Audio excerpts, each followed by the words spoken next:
For the players.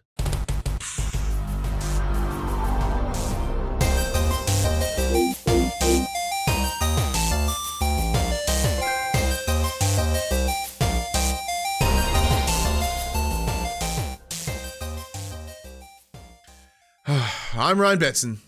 I'm Max Cooper. And this is For the Players, the pop culturist PlayStation podcast. Over 50 years of playing PlayStation and like 15 years in that games media combined. I'd like to thank you for joining us in this PlayStation conversation. This PlayStation conversation happens every Tuesday morning at 8 a.m. on podcast services, including Apple Podcasts and Spotify, and 9 a.m. on those YouTubes. If you'd like to take part in future conversations with us, you can. Come and check out our socials. Facebook, Discord, Instagram, X. Those links can be found in the description below. If you want to join the conversation as it happens, head over to twitch.tv/popculturist, where we watch us record the show live, where you can jump in the chat and become part of the show. If you want to support the show, you can. Tell your friends, tell your family about this PlayStation pod. If you are listening to us on podcast services, be sure to give us a 5-star rating and a written review. If you watch us on YouTube, be sure to like, subscribe, comment below. I endeavor to answer every single comment. And this will be really important later. If you want to support us financially, you can at patreon.com/thepopculturists. Man, woo, what a week. What a week it has been. Like, we haven't even started the show yet. We've got a state of play to get through. There's some cool Magic the Gathering shit that had happened. You and I have been playing games. Shock. It's been this show is going to be a doozy. It's going to be a doozy. I can feel it in my loins right now, in my loin region. It's the front area. What about yourself, Max? You feeling it? Yeah, there's a lot on my mind at the moment. Coming into PAX, I'm flying solo this year. I'm a little bit of all over the place. Well, let's jump into that now. So PAX Australia is back again for this year. We talked about it when it was announced it was returning. This year, though, things are going to be a little bit different. This is the first PAX Australia that I will not be attending in literally 10 years.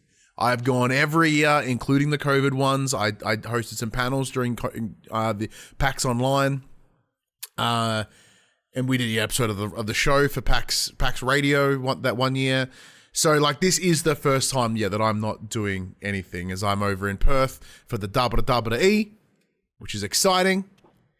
But that does mean that Max is going to be tackling PAX Australia alone. We were very kindly provided media passes again this year, myself included, even though I'm unable to make it. So big thank you to the team over at PAX Australia and Rocket Comms.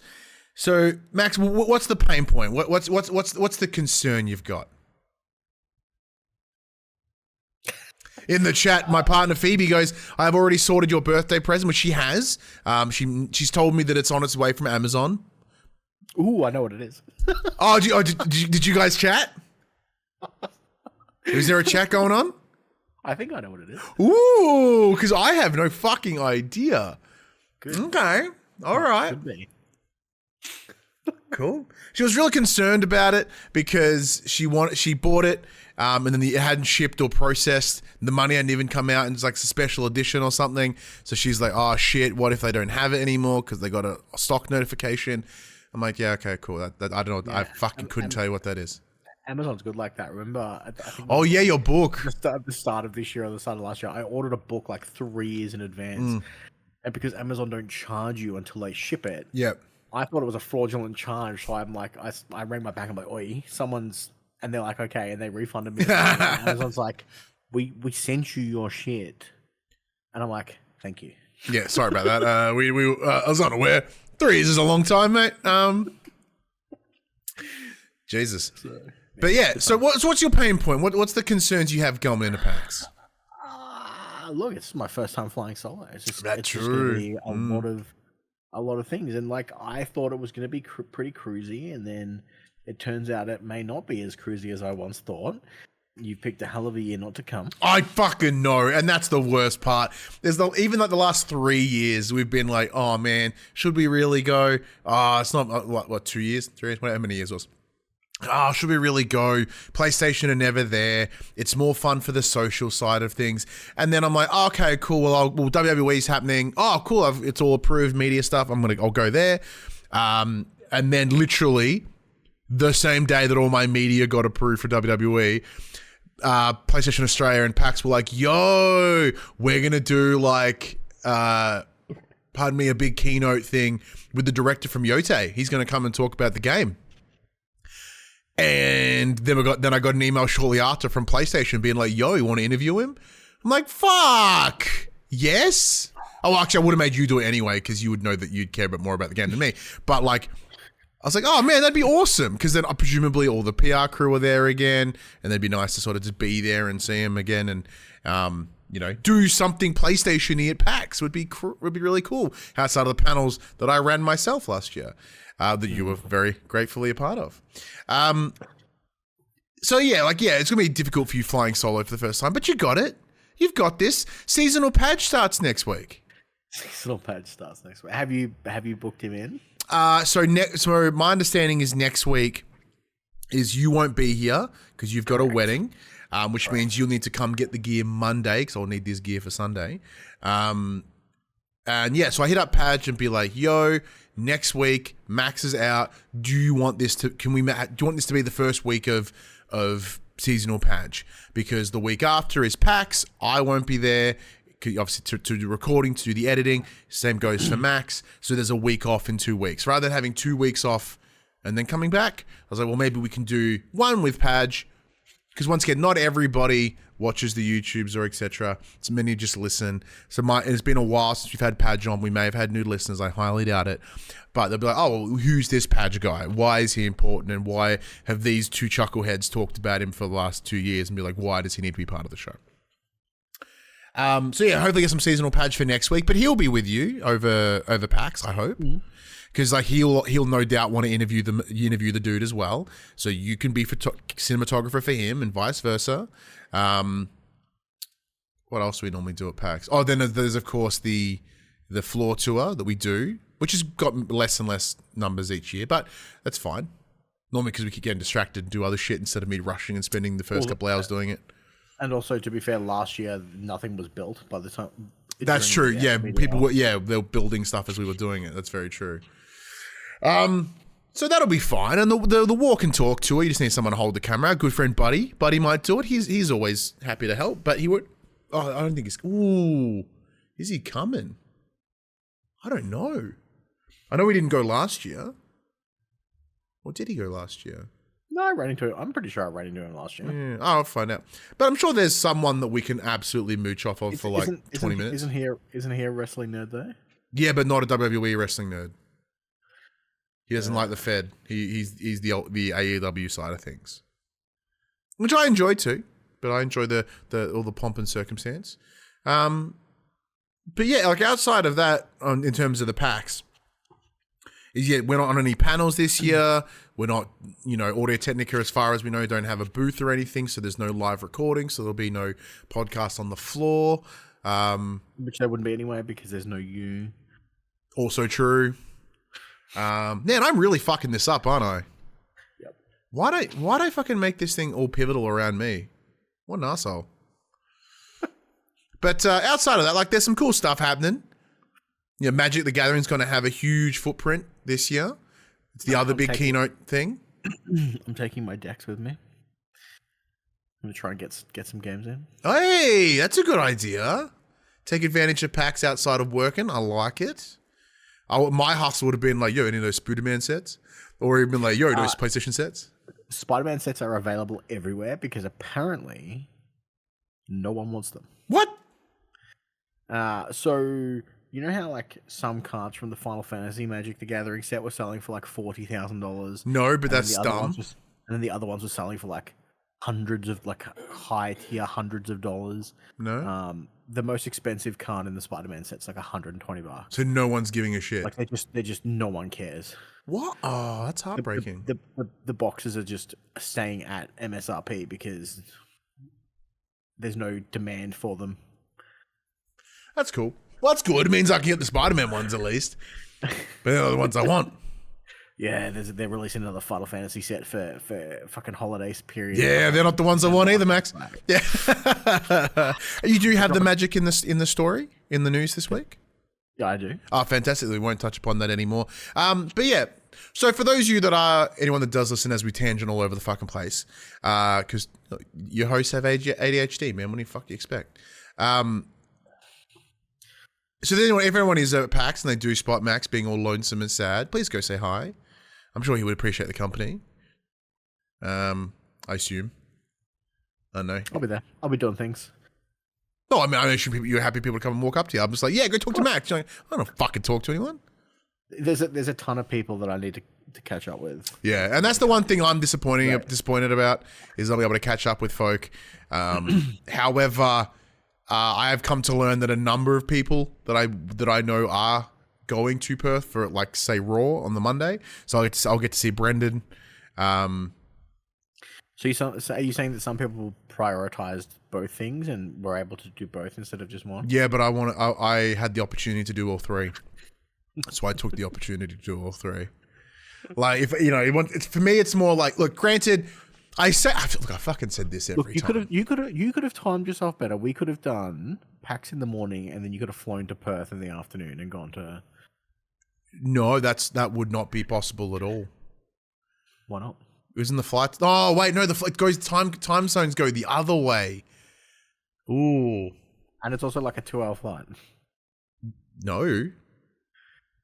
It's like 5, but with the time zone, it bones you out, or it's something to do with the time zones. It's more than 2 hours because 2 hours is Melbourne to Sydney, or Brisbane. Yeah, it's a 3.5 hour flight. Oh, that's not so bad. 3 hours is fine. Which is about the same from Melbourne to Cairns, which I know of. Yeah, but I've never been to fucking Cairns. I want to go to fucking Cairns. I don't want to go to Perth.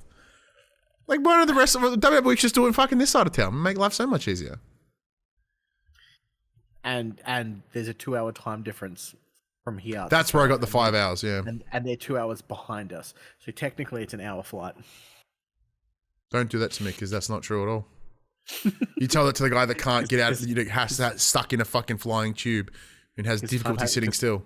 Time has no meaning. Rhyme. It's an illusion. But yeah, PAX should be fun nonetheless. You could have left Melbourne at 5 and arrived at 3. No. But either way, PAX will be fun. I am genuinely devastated that I'm missing it. But I do get to go watch a Raw, a SmackDown, and a pay-per-view. And as I started saying a moment ago, like I've said this to Phoebe already, and I kind of know it's to be a lie.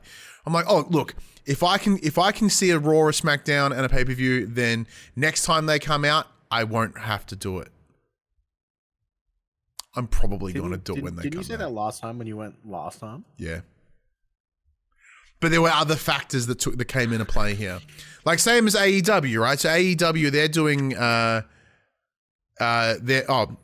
Padge, or for next week? Like, no, we're recording right now, mate. Yeah. Yeah, so like AEW as an example, they did the show in Brisbane last year and that was great. Next year they're back, but they're doing a show in Brisbane and in Sydney. And I'm like, if we get media opportunities again, I'll go to Sydney, but I'm not going to Brisbane. But yeah, like I say that like I don't have to go to a Raw or a SmackDown again because once I've seen how the show's done, how it's all taped and blah blah blah, like I won't care as much, but I probably will still care and still want to go. Haven't you been to one before? Yeah, I've been to pay-per-views before. I've been to one pay-per-view. Went to Elimination Chamber last year. But Raw and SmackDown is their TV taping. It's done very differently, and I'm very curious to see how it's done in the TV platform. Because, you know, it's especially someone that knows wrestling, like watching them wrestle, because you can tell when they're heading into a break, or, you know, because I've seen it like on Netflix when they choose not to, sometimes they choose not to have ad breaks on Netflix, they just let it go. Like you can see the quality of the wrestling slow down over the ad break so that no one misses any of the good shit. It's a lot of like rest holds and just like really like mat stuff. And then you see the ref walk over and be like, and they go, oh, okay, cool. And they start doing all the big shit again. So yeah, the TV taping will be cool. But yeah, it's not PAX Australia cool, which was originally the beginning of the conversation. But yeah, for those of you playing at home, next week there may or may not be a show, depending on whether we can get Seasonal Padge to kick in for his debut. But the week after, there will be no episode as we will both be recovering from PAX and WWE. You'll still be in Perth. And also still be in Perth. Yes, because I have the show on the Monday. You said you don't fly home till the Tuesday or something. That's correct. So and then I have the Melbourne WWE show on Wednesday. Which hopefully I'm taking my kid and he doesn't know yet, so that'll be exciting. That's none of that. But outside of that, Max, like, what's been going on? Week one of the school holidays. Yeah. In the bag. We did sweet fuck all. Hadley's been a little bit under the weather. Ali's sick as a dog. The grandparents who usually will take the kids for a couple of days to give me a break got COVID. So it's just been me and the kids rocking out. It's fun. We haven't done anything too crazy. Other than that, not much. Yeah, I'm at the same. Just work. Thought you guys were on a break. Not next week, the week after. Mute. So 2 more weeks. One more episode after this, and then it's a week break, and then we're back. Yeah. So good time. That's for our old Mute, who joins us in the Twitch chat, just like you can. Twitch.tv/thepopculturist. I myself, though, pretty similar. Essentially enjoying my last week of unemployment as I start my new job as returning to support work tomorrow. That's Monday for those playing at home. Monday, Tuesday, I've got 6 hours and then 10 hours. So long days. Well, long day, second day. But I'll take that money absolutely, because as of right now, there's been not a single bit of dollary dues hitting into my account, and I'm looking forward to getting that notification on my phone from my banking app.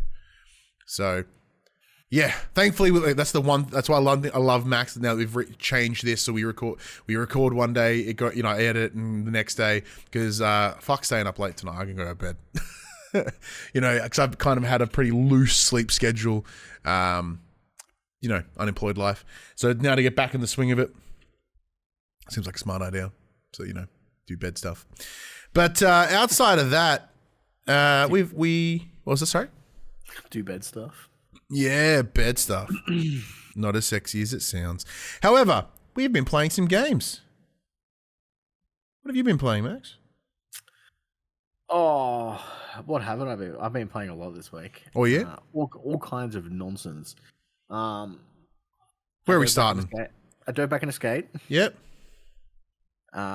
Played with you for a bit. And my son for a bit. Yeah. Yeah, we had a good shred session. Yeah. But we just fucked around in all the rooftop ramps for a while. After I worked out how to do the flying glitch, I kind of just teleported around the map, flew around for a bit, went, oh, this spot looks cool. Let's see what we can do from here. So the flying glitch flows playing at home. If you've got to be a certain body size, you got to put the board into a manual and then emote, and the game just goes boom and just shoots you out of the sky. Yeah, pretty much. It's bizarre. There are moments where that game just breaks, and I kind of like it. It's bizarre how all the physics depend on what body size you are. So all the speed glitches will only work if you're body size 1.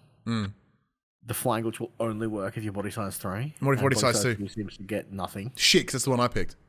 It's just play normal. I mean, you can change it on the fly at any time in the options. Oh, absolutely. But so it's not too bad. Other than that, how'd you find? Because this is kind of like the first real, apart from you and I doing those couple missions, this is the first time we really just dove in as a multiplayer session of Skate and just went, let's see what happens. Well, it's one of those things of we weren't doing any missions at all. We weren't doing any of the the activities. We were kind of just being hey, we're on this roof. Let's see if we can spread eagle fly to this roof, land on our board, and then trick off there. Or what can we do in this spot here that everyone's kind of doing at the moment? So it was fun. It was fun. I enjoyed trolling a few people by just putting random ramps in the way of stuff, which made it more of a game for me. I'm like, how can I achieve this giant gap and dodge Max's bullshit? But other than that, the game's still fun.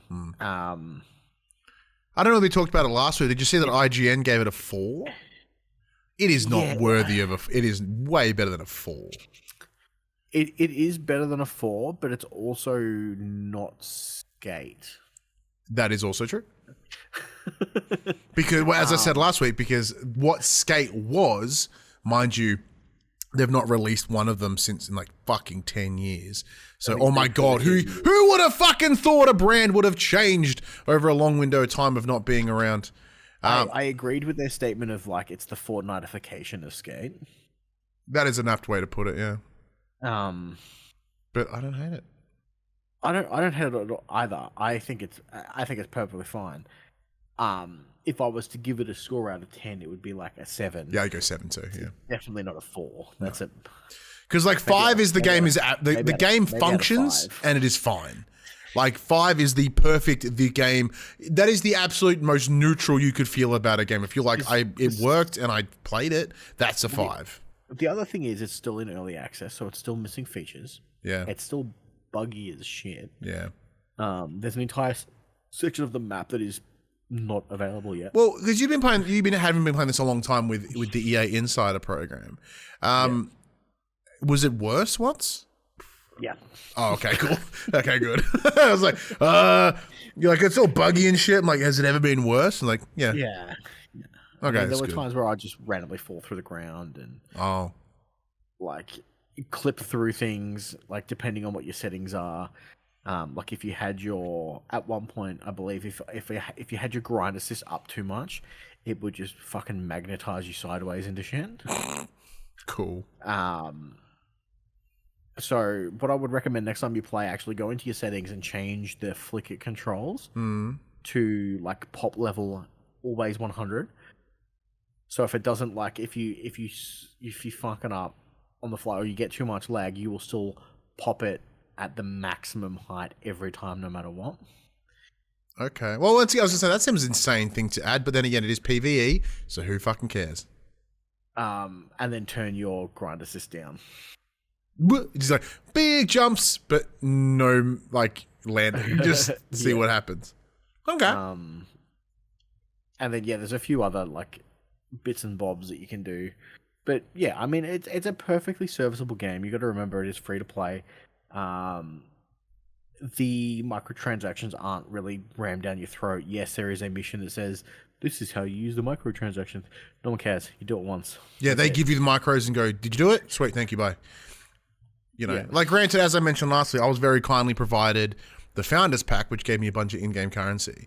I bought a pair of Vans shoes and a particular skateboard because it was like Skate as in the game branding skateboard.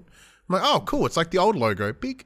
And like, that was it. And like, outside of that, I'm like, meh. You know, there's a cool, like, I think I mentioned this last week, a cool Grim Reaper sort of costume.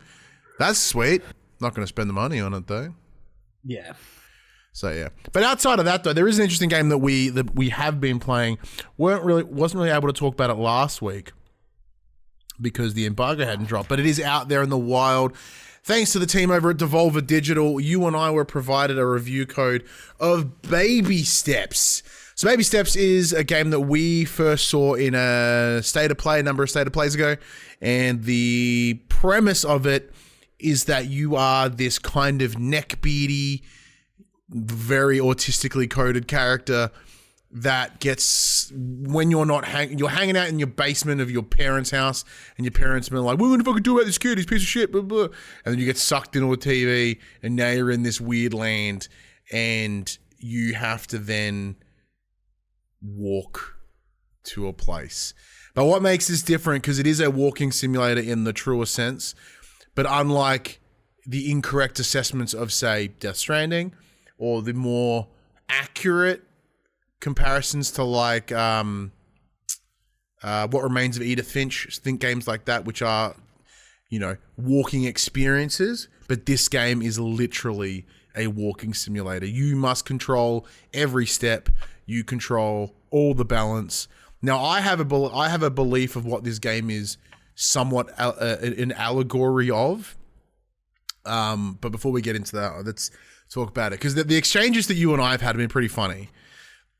A lot of it has been This may be the dumbest game I've ever played. Yep. And I love it for it. Yeah, so I started playing it on Saturday, I think it was. And I had just finished what I perceived to be the first level, because I did the walking bit. I hit like a campsite. It's a little like a cutscene. And then it cutscenes me. I'm back in the basement. Stuff happens, and I'm back to where I just was. And then I can see the next fire in the distance, which I'm assuming is where I need to head to next.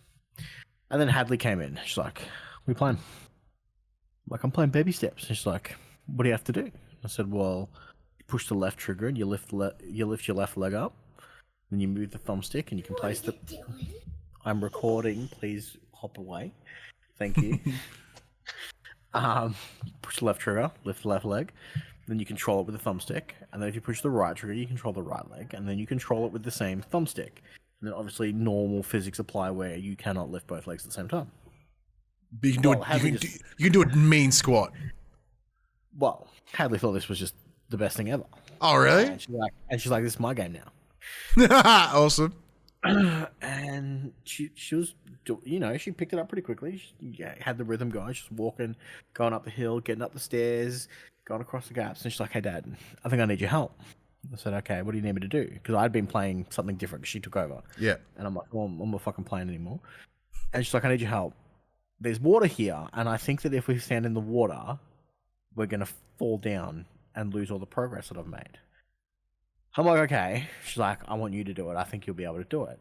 Why, my ass falls straight in the water, doesn't it? And then you fucking slide down the side of the mountain that she's just climbed up, and it puts you all the way back down to the start.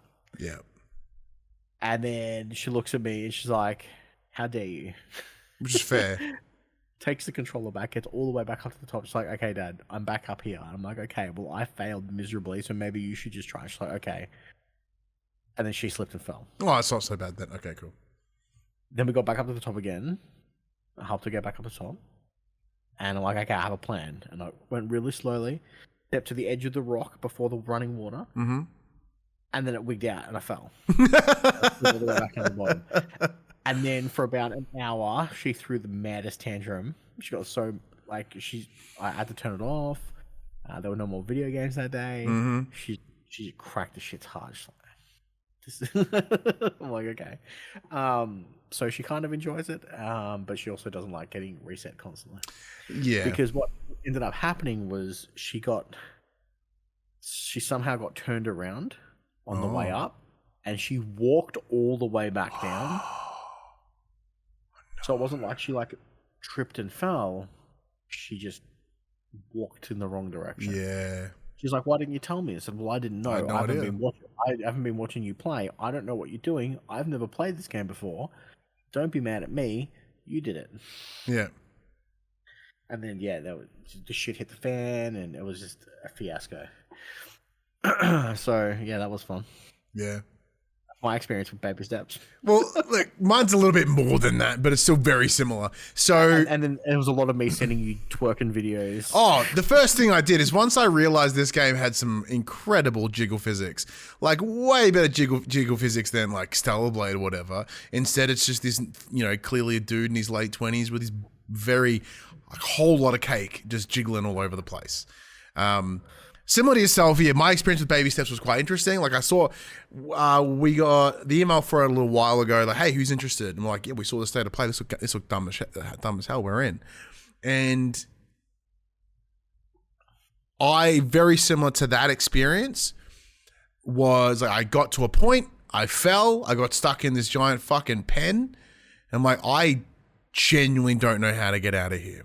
So I had to start the game again. Because although there's no checkpoints, the game just remembers where you were. And it's just too fucking bad. Or at least that's the way I found it to be anyway. So I have started the game like 3 times because I get stuck and then go, well, I don't know how to get out of here. And it won't do whatever. So I just start again. But the motion, as you mentioned, the actual physical mechanics of it with the use of your controller, once you lock in that momentum, it starts going and it's easy and you know how far to push that left trigger. Otherwise you stack it, you know, and you really adjust where your legs are. And it is remarkably precise in terms of you can kind of plan where you want it, and there is a bit of balancing, and like it's a whole string of things to help you get up to the hill, at least in those early stages. Don't want to go too far down the line.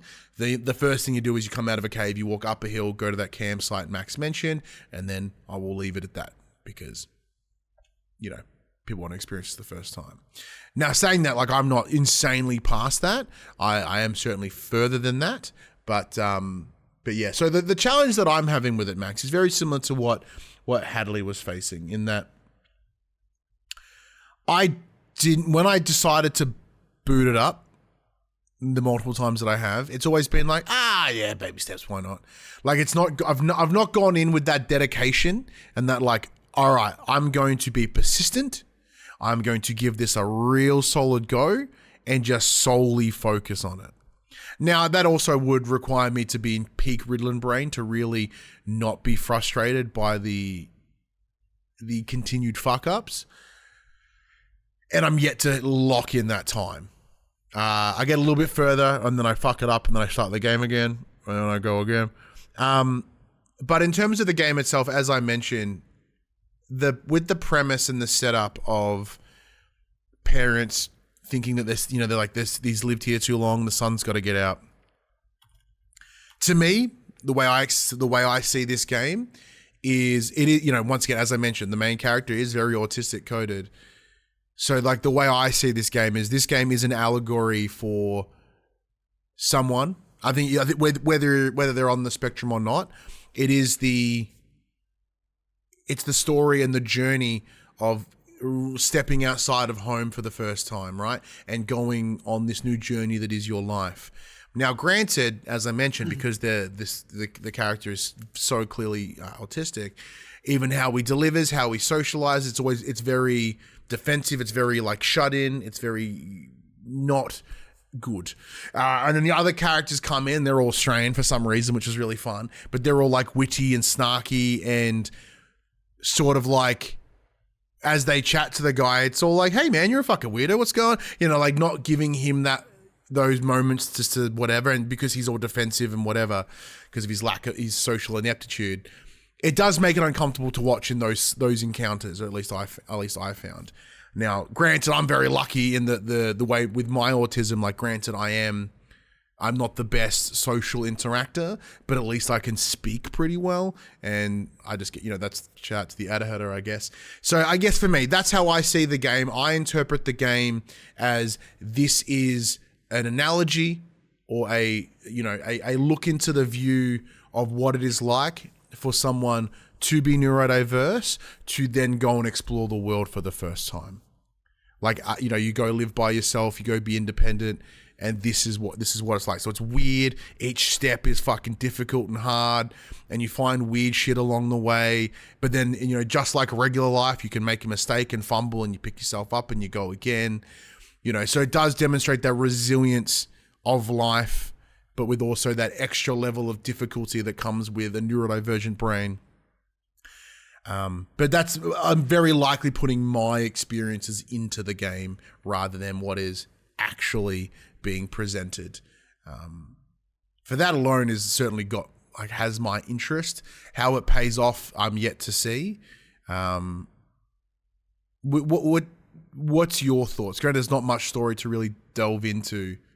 Yeah, I've only seen the one cutscene, so I can't speak too much at the moment. This is wild. So while you were while you were rambling, I got sidetracked. Fun fact. Wasn't rambling. I was having a review, but thank you.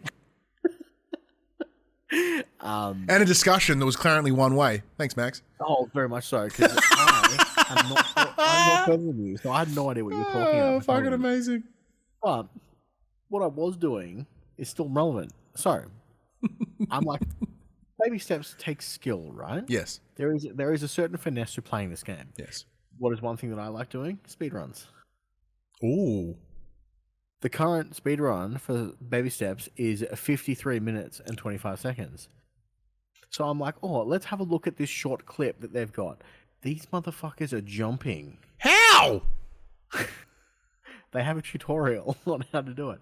But essentially, you take one step and then you lift both legs up in the air and you kind of like skip. And they're climbing up the side of the mountain where there's clearly mud patches that you normally slip on, because that's one of the, dangers of the terrain, because you are heading up this mountain. So there's bits that are slippery. There's bits that will, you'll lose your footing, which is detrimental in a game like this. And these guys are just straight up hopping, skipping, and jumping. All right, so I've just put up the clip so I can see it. He's stomping his way up the hill at the moment, around minute 30 in. Damn. He's playing on keyboard though. They're playing PC. Yeah, so they're not working with adaptive triggers, and you can just kind of get that stomp, stomp, stomp, stomp, stomp, stomp, stomp. I guess. I have my adaptive triggers turned. Oh, they're still turned off from the other. Yeah, they're. There's the jump. Oh, hang on, go back. Give me the jump. Sorry. Oh! It is. It's like a little. It's a little. La, la, la. It's nuts. They are climbing this mountain. They're a fucking goat, but they fell down. So that's funny. So I have a feeling that for a while, for like the next little bit, this may be Hadley's like. This is the new Astrobot. Yeah, which is cool. I'll keep trugging away at it. But I get a lot more frustrated than she did, a lot quicker. But it is cool. It is one of those dumb fun games. But yeah, I feel like it seems to be like every time you get to like a certain position, there's a little bit of exposition from one of the characters, and then you'll get a little bit of a cutscene and whatnot. Cool. Well, now, granted, Max, as a speedrunner, like you like to min-max games, seeing this little technique, does that alter your thought on the game, knowing that you could fuck with it a bit? I mean, yeah, but it seems very precise. Yeah. It seemed like very precise inputs. Yeah, and without I think the keyboard and mouse would really help. True. Outside of that, anything you've been playing outside of that? I returned to Returnal. Yes. Stuff that we saw in the state of play. So when I originally played it, I was playing it on the PopC account. Mm-hmm. So playing it on my own. Oh, yeah, because it's on PS Games, whatever. Yeah, it's put me back to fresh, so I'm starting again. So I have beaten the first 3 bosses. Got myself the grapple hook again, which makes things a lot easier. The game's still so much fun. I do have it on PC as well. PlayStation sent us a PC key way back when it first came out on PC. The game's just so much fun still. It's so fast paced. I'm basically trying to retrain myself how to play fast action games like those, ready for Saros, which is coming up soon. Talk about that in a little bit. But it's interesting because like Returnal, I know I've told this story before. Like obviously we've been working with PlayStation Australia for a very, very long time. A lot of our friends, they often get quoted in trailers and all that sort of stuff for like, hey, this is the critic responses. Only once have we been ever hit up, and that was for Returnal. And it was my feedback. Something I said in the episode was, Returnal is bloody rad. And they wanted to use it. And I was like, sure, why not? Because that was the week it came out. And I was really into it. And then I hit my ceiling. And the next week was, this game fucking sucks. Or I suck at the game, pretty much. So that was many, many years ago now. Back in 2020, wasn't it? Early 2020? Something like that. Yeah, somewhere around there. So I would be very interested to go back as well. Once again, also taking advantage of Riddle Brain. I think it would really benefit from that focus because that didn't exist at the last time I played it. And I was never able to beat the third boss. I kept getting stuck in the third biome from memory, or maybe I got into the fourth and then got my shit kicked in. But either way, like I'd never seen this grapple hook you speak of. Well, you get the grapple hook when you beat the second boss. Oh, then maybe I did get the grapple hook then. Whatever. I don't remember it. So yeah, I'm similar to yourself. I wouldn't mind going back, giving it another go, sort of see how, after, was it 2020? Yeah, April 2021. 2021, sorry, beautiful. So in 4 years. And then released on PC in 23. Yeah. So like a lot's changed in 4 years, because even you and I were discussing this previously as well. I think it was last week when we discussed like what our game, sort of what our games are. And we know that even after all these years, we have kind of like found what our little preferences are. You're also properly medicated now. That's what I was going to say. So being medicated will change things. But on top of that, since then, thanks to you, I have played quite a number, like not bullet hell games, but a lot more games that require that finesse and little consideration and reading the movements, like a lot more of those things, whether it be like Death's Door or Hades. That granted they're more like 2.5D roguelikes, if anything. But you have instilled the understanding of this is how you work with these games. Yeah. Has it paid off for me? No, because it's got to then translate into my hand, outside of just the understandings of it. But yeah, I would be keen to return myself. Yeah, because they also had that Tower of Sisyphus sort of DLC as well. There's multiplayer in it now too. What? There's multiplayer. You can join other people's games. Would that make it easier for me? It would make it harder for me if I'm the one coming in, but yes, I guess it would. Sweet, because yes, it will make it harder for you, and I will absolutely need you to carry me through. Because I would like to see what the other realms are at least. You know what I mean? Mm. And then be like, oh, cool, and then see what happens, right? They get pretty hectic. I imagine they get fucking insane. And I'm also thinking I'm picking probably the wrong gun choices as well. Because I'm pretty sure I added the lobber into my rotation at some point. And from understanding is that's like the shittiest one to have. The rot lobber is good, but it's good for like lots of enemies at once. Yeah. It'll hit multiple enemies. So my go-to guns are the standard AR. Mm. That's good because a lot of the time it'll have life leech, so you just gain health when you shoot things. Kind of keeps you healthy. The other one is the light machine gun that has like 100 bullets in a clip. It has some pretty crazy modifications on it. Sometimes you can get if you can pick it up with like wave shot and homing, it just shreds because it poisons enemies as well on hit, so you can just shred stuff. Pardon me. The other good one is the rocket launcher. Okay. Yeah. Yeah, because I remember the shotgun I fucked with and the lobber. Mostly because I knew my speed wasn't like there. So it's just like, what high damage shit can I do pretty quickly? So then I just got to duck. Because like shooting and dodging was always a shit for me. But if I could like dodge, duck, shoot, and then like shit myself and then die, commonly how it went down. But yeah, Returnal's back in the rotation for Max, which I really like. Now, knowing that we do play various different sort of games, there is one that I picked up. I saw this. It is one of those ones. So Keymailer, which is a website we have access to, which you can apply for like keys for indie games. 9 times out of 10, you go and ask for what you're looking for. You go, hey, I like that game. Can I request a key? Sometimes they reach out to you and go, hey, this might be something of interest. In the past, that's worked in our favor, that whether it be, Hollywood Animal, which is that really cool RTS Hollywood weird game that I played. A couple of the sim games I've played have come from that.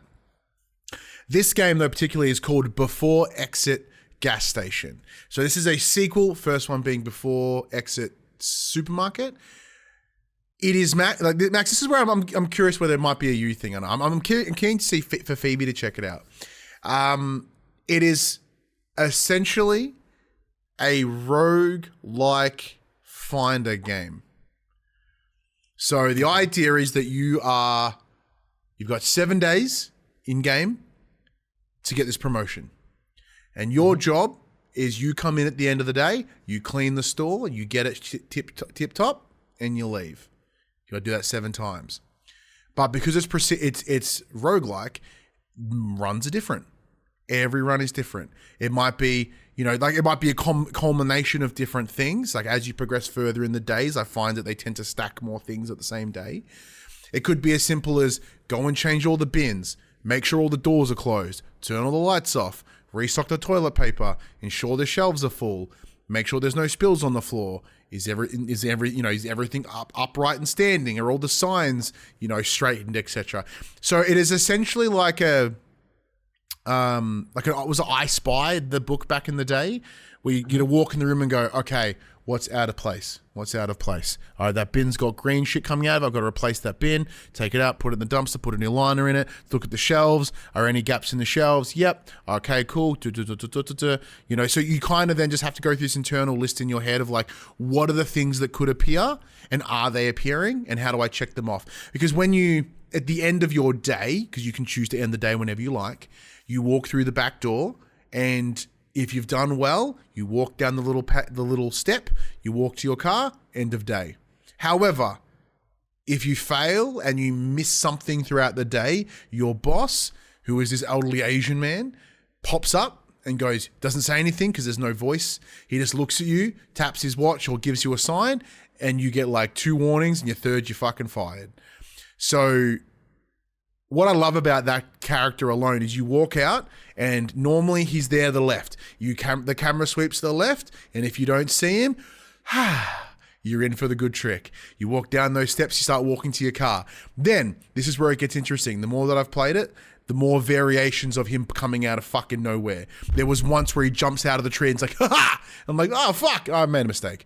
There was once where I got a couple times actually, where I got all the way to the door of my car, I open the door, and out he pops. I'm like, you son of a bitch, what did I miss?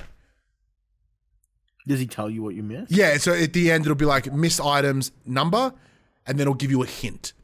So normally it's always one thing that I miss. And it'll just be like, hey, you should turn the lights off when you leave. I'm like, oh, I fucking left the light on. Couldn't tell you which one though. Yeah. And yeah, so that part of the game is really fun in terms of like all right, well, let's essentially sweep these rooms, do the bits that are out of place. And there is that trial and error because you won't know what some of the things are until you experience them the first time and fuck them up, which is kind of fun. Not put a lot of time into it, but enough to be like, this is genuinely intriguing. And playing, literally a 3D I Spy kind of game is interesting. Saying that though, there is clearly a larger, weirder story going on that I've not experienced yet. So a couple of the days that I've done, as I've gone out, so I've started the day, I've gone out to the front of the gas station, and there's a car there, and there's a woman in it, and she just locks eyes with you and looks at you fucking directly, and then she'll just drive off. Sometimes that she's not out of the car and she's like causing damage, so you got to like literally chase her to a car. So you got to like redirect her to a car. There's a time I sent you the video today. It's up on my social media. Tag is right there. I walk out of the front door. I look through the front door. There's just a bunch of fucking vans. Like, that's weird. Look up. There's my boss, 1,000 feet tall, peering down at me like some sort of colossus. It was like Attack on Titan, and he's one of the Titans, except he had pants on, thankfully. Look at you using all weeb references. Well, I'm creating references for those that have an understanding, right? Because I'm trying to articulate this size of this dude. He was Godzilla. He looked like Galactus. If for any of you anyone watched the Fantastic Four recently, the movie's fine. It is the fine Four. It was okay. But there's a shot with with Galactus as he sort of steps in the ocean. You can see him look over the horizon. We lost some of that. Walk through, no idea what that fucking means. So I'm yet to work out what this larger, intense story is. But just going in and doing the run's really fun. The best I've got is 5 days, and I failed it heading into the 6th after my 2 warnings, and I got fired. So I'm keen to see like what it all is at the end, or like what happens at the end of the 7. Do you then just keep going? Or does it go, congratulations, just do the run again, start from the start? Because it doesn't take you too long to get to those later days. Like an example today, I was really lucky. I walked in and I went, nothing is out of place. This is fine. Just turned the lights off, closed the doors and left. And then that was fine. And that was it. That was the answer. It's like, oh, okay. One I found, because like there's obviously a lot of visual cues, but they also bring in audio cues. So like when you walk into the back room, when the day starts, to your left there is a desk, and on that desk tends to be items that will play a role in that day. If there's a little tub there, you know that tub means I've got to refill the shelves. If there's a little spade there, you go, cool, there's weeds I have to dig out. There's normally a little indicator of what's going to be there. I saw a radio, like an old fucking boombox. It's playing music, so I turn it off. Music stops. Okay, cool. Go into the other room. I hear that music again. I'm like, okay. So this finder I spy is I'm going to find the stereos and kill them all. And the challenge is some of them are fucking stashed. And you genuinely have, like, I was playing it without headphones for a while because I was listening to a podcast. And then once I realized, I'm like, I'm going to need audio cues. So I had to like put the headphones on and like, which is bummer because I was listening to my pods, but knowing there's numerous different ways to tackle the scenario, which is kind of fun. Yeah. But yeah, so it's available. I believe it's coming to PlayStation. I'm playing it on PC. I'm going to speak to that properly. Max, while I search it, was there anything about that caught your interest? When you first said exit, I'm like, "Oh, is it an escape room?" It kind of is, I guess, and it's only coming to PC, I should say. Oh, although I say that it is on the PlayStation Store, it does not have a release date yet, though, and it is made by Take It Studio. Yeah, so it's not a escape room, but I would also be down to play a video game escape room. I mean, they exist. Yeah. So what was your other thoughts outside of that? Sorry, before I cut you off. It seems very cool. But you said it was a roguelite. Does anything like carry over between runs once you get fired? Like, are there any permanent upgrades? Or is it no, as of yet. So it's more roguelike than roguelite in this case. It's just like a procedurally generated spot the difference. Pretty much, yeah. Pretty much. Yeah. So like, yeah, the station's always the same, but the procedural shit is what's happening within it. Yeah, it's probably it's a good way to explain it, I think. Yeah. Cool. Either way, unexpected little thing to get in my inbox and be like, oh yeah, I'll check that out. Fuck it, why not? And I'm really enjoying it. I do hope to get through the 7 days at some point. Wait and see. But it's a unique concept, and that is something I am all down for. Max, has been anything else you played this week? Yeah. So I overnight through Press Engine, which is another like Keymailer. Oh yeah. Style website, I secured a code for a game called Aethermancer. It is currently available on PC as an early access title. It is coming to console, but at this moment in time, I believe it's only coming to Switch. Mm-hmm. So Aethermancer is a monster taming roguelite. So picture like if Pokemon was a roguelike. So essentially you get to build a team of monsters. How you get at the start of the game, you pick one of 3 starters. And then to get any other monsters, you have to... There's an in-game mechanic revolving around staggering enemies.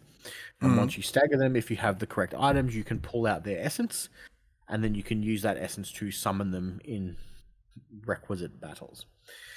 And then how the roguelite element comes into it is they gain XP when in combat. And they gain special traits that will carry through runs. And then you can, the more powerful the monster gets, the more beneficial it is to start with that monster the next time you start your run. Mm-hmm. And then there's other permanent upgrades that you can get. I've only done 3 runs at the moment.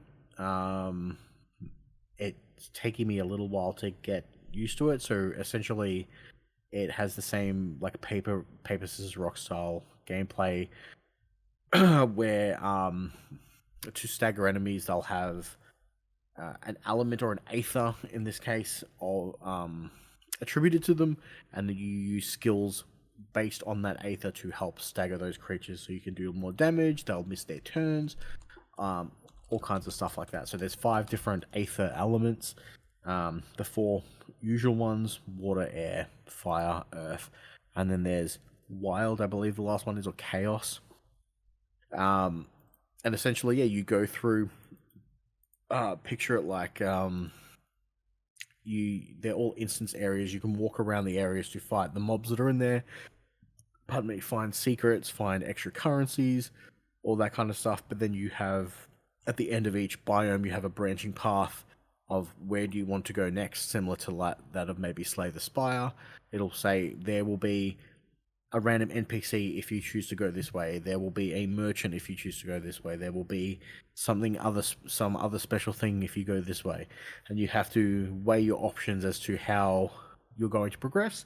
And then at the end of each stage, you fight a boss, and then you progress to the next stage. Bosses work like any other Wild encounter, essentially. They're just harder they don't have an Aether affinity. You just have to deal big damage to break their stagger points, and then once again you can capture those boss monsters to use in subsequent runs.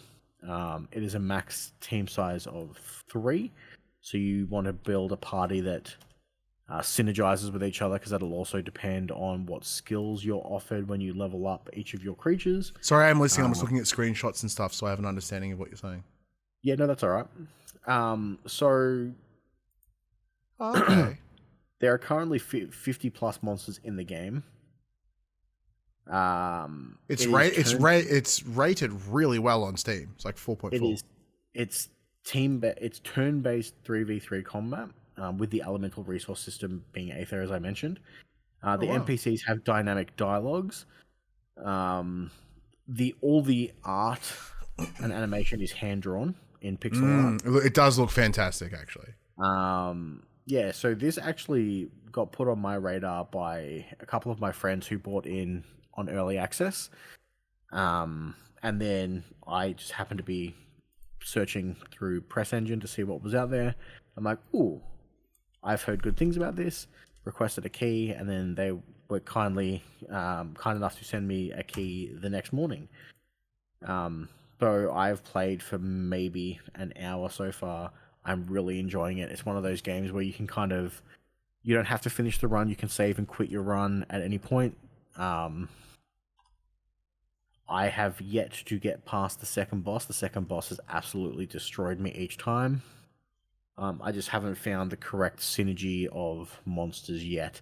And because I'm early in my runs, I don't have any permanent upgrades yet. To kind of give me a leg up, so to speak, in the early game. Mm-hmm.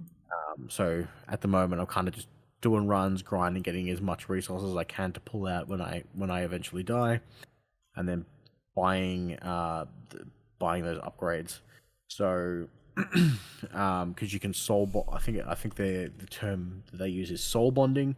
So once you've captured the essence of a creature, you can pay the witch in town to soul bond them to you, so you will always have access to them. You can have them as your starting creature. Mm-hmm. So that's what I did on my second run. I was lucky enough to capture the first boss, and then I used that as my starting creature for my next run, which worked out really well because he had a little bit of a bonus to strength and damage, being a boss type creature, which was cool. But yeah, it's been hell of fun. I believe it sounds max as hell. Yeah, I believe it's like $20 to $30 on Steam at the moment. But yeah, it was super up my alley, and yeah, just a shout out again to I'm not sure who it came through from Press Engine, but I did have the studio name up just a moment ago. The studio name the developer is Morai Games. Yeah, Moirai. Yep. Yeah, and they're a little indie team out of Germany. Yeah. Exciting times. Well, yeah, I'm glad you got a kick out of it. As I said, it sounds very much like a Max game. Even looking at it, like I said, as we've been chatting, I have been going through like the deets and some screenshots just so I make sure I'm on the same page as you. And yeah, it looks like it's sick. Like I said, it's one of those games where I'm like, that looks great. Is it for me? No. But yeah, it's been a blast. So yeah, I've played it for about an hour. I think it's going to be one of those games that I pick up, do a run. Yeah. And yeah, that's kind of what baby steps had become for me in the last week. But but yeah, I can certainly see where this would be that for you. One thing that I have continued to play, Max, even though we did talk about it last week, we've made a decision, Phoebe and I. That decision is we are going to do our very best to get that platinum in Death Stranding 2. Right now, I'm 75% through. I have done pretty much every mission-based one. There are a couple, which is like fight this golden chiral creature. The fuck that is. Go to the crater near F3. You know, there's a big crater near the building F3. You got to go in there or something. Haven't done that yet, but I've done like pretty much everything else. I'm about halfway, a bit close, a bit over halfway in terms of my 5 stars for everyone. I've got a couple left. Anything on the mountain and some of those later stage ones like Terminal Fort Knot. So like F8, F7, and a couple in that area like the astrological engineer who's at the top of the mountain, the Eastern Observatory, trophy for the Ghost Hunter, which is interesting. So because in post game you have the option to play with the Cupid on or off. So that essentially means that the game will run easier if you play with the Cupid off or on, because it'll just like, hey, ghost BTs and all that sort of shit, or the mechs, they're less frequent. I'm like, oh, okay, cool. I'm going to play with that because right now I just want to clear the game out. I'm just going to build all the, so I built all the monorail. Now I'm just picking up stuff and dropping things off to get my 5 stars with people. And that's kind of what I'm doing predominantly. There's some missions that are challenging. Some trophies that are challenging. That's like build 10, build all these things. It doesn't tell you what the fucking things are. You just need to build them. So luckily I found a list online and I'm kind of going through them. The other one was, do 10 deliverables. So 10 standard missions, 10 extractions, 10 destructions, all the different mission types. Right? I'm at like 10 off or something. So like out of the 30, actually no, more than that's like 25. Either way, like between 20 and 25. So, and I can't find where it tells me those counters are. So I'm just going to have to guess or literally go into the SSS and have a look at each mission and be like, okay, well, that counts as that counts as that. And they'll have to be S ranked. I'm very lucky that most of my missions have been S ranked at this point because everything's been run through the off-roader. So everything's staying well. But I think some of them might be like the express delivery ones because I get there like 3 seconds short and it gets an A instead of an S. So I might have to redo some of them to sort of really lock it home. But it's also just a joy. Like today I just plugged my old iPod Classic into the stereo, had that blasting all day, and I just spent a big hunk of time and also playing Roblox with my kid as well. But then let's just jump into the off-roader and see where it takes us. Just go and collect things, do all the submissions, this, that, the other. It's pretty much, there's just a little bit of grinding to get it done. I'm grateful that we spent the amount of time we did when we were playing the story to get to where we are. It does make this end part a little bit more palatable, and it does make the idea of getting the platinum possible. Couple different reasons. One, it'd be cool to add to the list. Now, I don't have that many platinums. I think I've got like 23 of them. Let me have a quick check. Let me have a look at my trophies. 23. Yeah, I have 23 platinums. So it'd be nice to add another one to it. And especially being a game like Death Stranding 2 that I enjoy quite heavily with Phoebe, my partner. And it'd be nice to finish that off together. Because granted, she has watched me achieve platinums in like Spider-Man and God of War and those games, but not one that she's been with from start to finish. So I think it would be really cool to be like, well, granted, she didn't really play the game physically, but she played it with me. She was there the entire every second of Death Stranding 2, she has seen with me. So to finish that off with a platinum is a nice little like bing.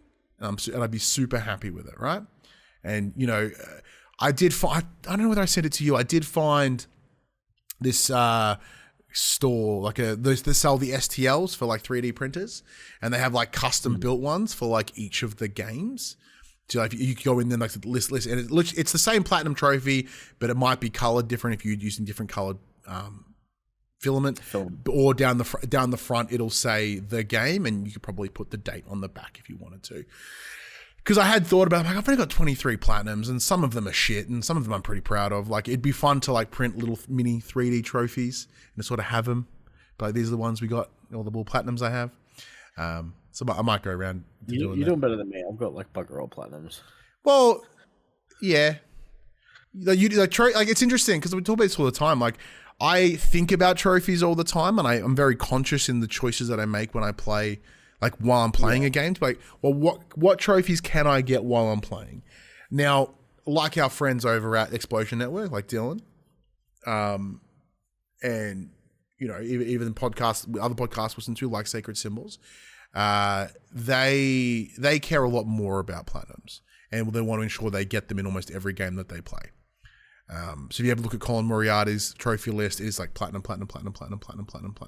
Like he goes out of his way to platinum everything one. Where like I pay attention to trophies and I'll look at the list while I'm playing, like, oh, I can get that while I'm, you know, I want to try to get as many as I can, but it's not essential for me to get a platinum. So it does still have that like, oh, cool, if I put the extra effort in to get it. The other challenge you have, Max, is many of your platinums are actually on the PopC account. So any of the, like, essentially you can count any trophy that's on the PopC account, probably, especially in recent years, are yours. I mean, they're also few and far between. Yeah. Like the ones I have of note, I think I've got Elden Ring, Dark Souls 3. Yeah, they're doozies though. They're fucking doozies. Destiny, I believe. Destiny 2, yeah. I think I got the platinum for. I've got the platinum for Rocket League. I think I've got the platinum for Minecraft. Like, it depends on the games. I got Ratchet and Clank Rift Apart by accident. That was an easy one to do, yeah. Astrobot, you got? Got Astrobot. Spoods. Did you get Spoods? No, I didn't do Spoods. I'm not far off it. I could do it. It would probably take me like a couple of hours to knock out the remaining trophies. At one point, I was going to do The Witcher, and then I'm like, I can't be fucked. That game is it's a lot of trophies. It's a lot. It's a dense game too. So yeah. I've got to really like dig the game and want to do it. Well, I'm in this. Like, I had all intentions of doing God of War, and then I'm like, I can't be bothered. Yeah, see, for me, I was like, give me all the bits, give me all the God of War, and like every little bit of lore, every little character. Like, oh, I'm just eating it all up. Fuck all those birds. I just don't care. Oh yeah, and see, the other fun part for me is, obviously, when there are games like Spider-Man 2 and Spider-Man 1 and Astrobot, these are all games that we got platinums before the game's release, which was really cool.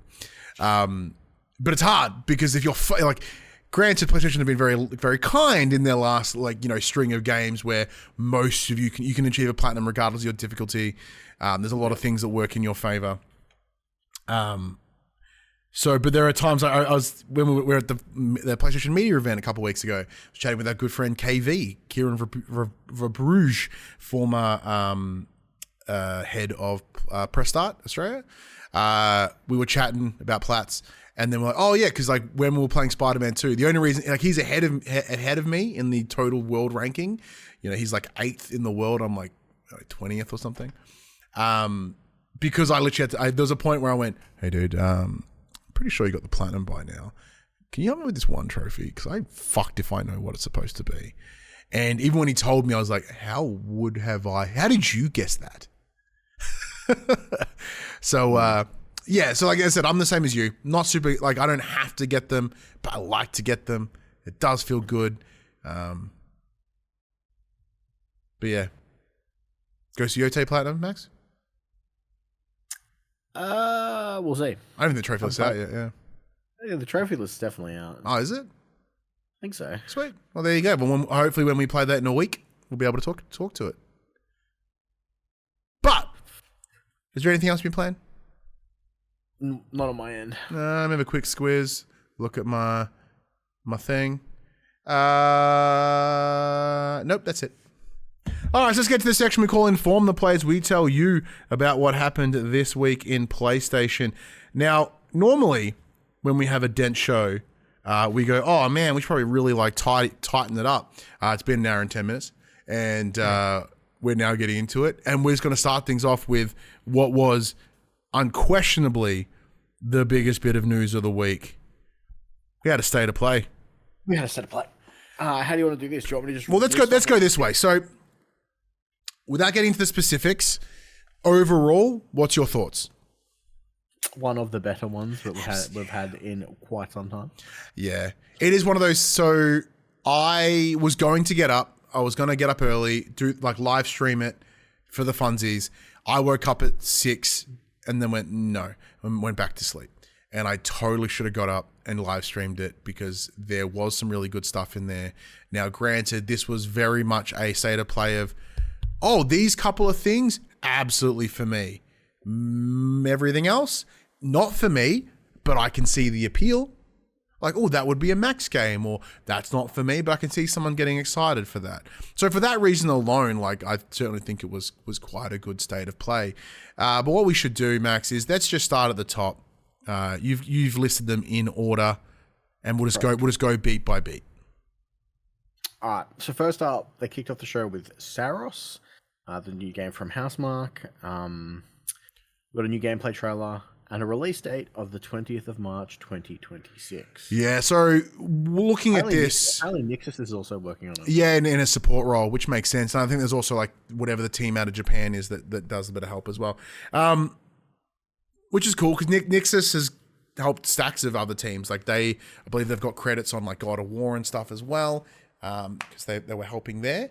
But when we first saw Saros a little while ago in like what was essentially a little teaser trailer, it was CG, it was all generated, and it was like look in the reflection of something, just seeing all the little bullets, and I remember going, "Holy shit!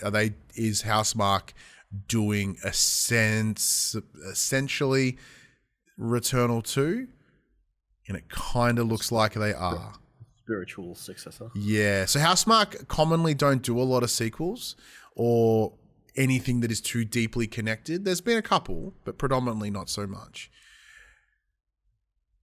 But Max, this is without a doubt a you game. So there are a couple of things they've added. They've added like there's a revive feature. There's now a shield. You're on this particular planet, and like they call it the shape-shifting world of, I don't know, Kakarot, whatever the fuck it was. I'll find it out while you tell me your thoughts. Yeah, so I initially missed this. I woke up about halfway through the state of play. So I went back and watched this. From what we saw, it's all very, like from a graphical standpoint, the environments are very, like burnt orange. They're all like, it seems very deserted, or deserted, I should say, not deserted. Carcosa is the name of this planet. Okay. And like you mentioned before, they've added the shield. They've added, I believe there's a way to like absorb some shots and blast them back. Yeah, so the shield, or as they've referred to it, if I can find it, the Soltari shield. So activated by holding R1 in Saros, you can run into hostiles projectiles, absorbing their energy to defend yourself. Once absorbed, you can hit back hard with the Carcosan power weapon. Yeah. Which essentially you absorb the ballistics, I guess, and send them back. So it does look like it's going to play very similar to what Returnal was, which is great. I thoroughly enjoyed that. Game is visually sexy, very visually sexy. Yeah. I did not expect it to be out so soon. Like I remember, like last week when we were like, let's speculate, and I was like, Saros is ages away, Intergalactic's ages away. The only thing we're going to see is Wolverine, which we did. Spoilers. Yeah. But I did not expect to see Saros there at all. But then again, like Returnal's not a super long game either. Yeah, and it also came out 4 years ago. Like, yeah, really thinking about it that way too. But up next, Actually, that's a 1-for-1 so far, doing big doozies. Next up was Zero Parades for Dead Spies. This is the second time we've seen it. This is from the team. Oh, I should actually try that again. That is from the studio that made Disco Elysium. It's not the same team because there's been, due to quite a lot of in the background challenges, there's been a lot of exits from that team. So it's very, yeah, was it, sorry? Zaum, yes. So the thing at the time was that this was intentionally to be like a straight up socialist production team. I think they even had fucking what's his Stalin on their wall in their studio. And of course, who would have thought that, you know, once a small team that's built on social communist sort of things had success and money and power became a thing, as always, challenges. So the team kind of fell apart. So there are still people there. This game does look a lot like Disco Elysium, so clearly the creative, like at least the art team is still there. I think a lot of the exodus that I mentioned were a lot of the executive hire, quote unquote executive hire folk, because they did have that lineal structure or whatever. It looks cool, but I imagine very similar to Disco Elysium. I love it in concept, and then I play it and I'm like, oh, this game's dense. Yeah, it looks great. It looks right up my alley. And then, yeah, it's coming at some point in 2026. They didn't give they didn't give a window at all. They did not. Next up was Microsoft's Flight Sim 2024. This is coming on the 8th of December this year, and it has, dust off your PSVR 2s, everybody. PSVR 2 support is in the works. Yeah, not just yet. It's 2026. Know about it. Yeah. Don't de-dust it just yet. Flight Sim has never really been something in my interest. I'm super keen for this. Saying that though, Flight Sim and PSVR 2. That's what's got me. That's what's got my attention. It was really funny because I did watch, because I didn't wake up to watch the State of Play. I ended up watching it a bit later in the morning. Phoebe joined me. She's watching, me like, damn. She goes, does this come in VR? I'm like, I don't know. I think so. And then literally at the end of the trailer, it's like, boo. I'm like, yet another Xbox game better played on PlayStation. Yeah, which is bizarre. Because even I don't think we talked about it, but like, I wasn't sure what Xbox would turn up, or like what games would be present from Microsoft. I didn't literally expect Microsoft Flight Simulator, but there was rumors and rumblings coming out that it was likely to be in the next set of Microsoft games to come across. And I think very kind of like Forza in a lot of ways, Flight Simulator is the pinnacle of its genre, and it's really cool to have it over here. Not even in a console war space, it's just fucking cool to have it. Oh yeah. Well, what is right around the corner though, Max, that you and I are both keen to check out is Battlefield 6. This trailer, however, was more around the single player campaign than anything. Yeah. Not the part that interests, it's probably the part that interests me the most, like, because I'll end up playing the single player, but I watched it and went, this feels like every other single player campaign I've ever seen in a first person shooter. Like, it looked cool. It felt like fucking Call of Duty as all hell, but what are you gonna do? Didn't do it for you? Nah, not at all. I don't play them for single player games. I can't remember the last time I played a fucking Call of Duty campaign. Let alone, I think the last Battlefield campaign I played was Bad Company and Bad Company 2. Yeah, mine was Bad Company 2. Oh, no, I lie. Mine was Battlefield 1 because I quite liked the Anzac story in that game. That was really good. Fair enough. Next up, we had Deus Ex Remastered with a gameplay trailer that looked gross. Yeah, so this is a remaster of the original PS1 Deus Ex. Yeah, it looks like a PS3 title. Yeah. PS3 era title as opposed to... It looks a little better than, say... Sorry, it looks a little worse than like the Soul Reaver remake, which was like, oh, that's such a massive improvement. When you press that button that allowed you to see the difference, it's like, wow. And this trailer was like doing the whole swipe transition, like, look at the difference. I'm like, it's shinier. It still kind of looks like cheeks, but it was shiny. That is coming 5th of February, 2026. Now, I've never fucked with Deus Ex too hard mostly because I'm not a big immersive sim kind of guy. I think the only one I've ever done is really Prey. Obviously, this game is, I say obviously, sorry, it is known in circles that Deus Ex is a well-renowned game. A lot of people love it and hold it in very high regard. Just not me. I've played... Mankind Divided was the one I think I tried. I've played, yeah. I've played Human Revolution, I played Mankind Divided, and I played Machina, I think. I don't think I played the original Deus Ex.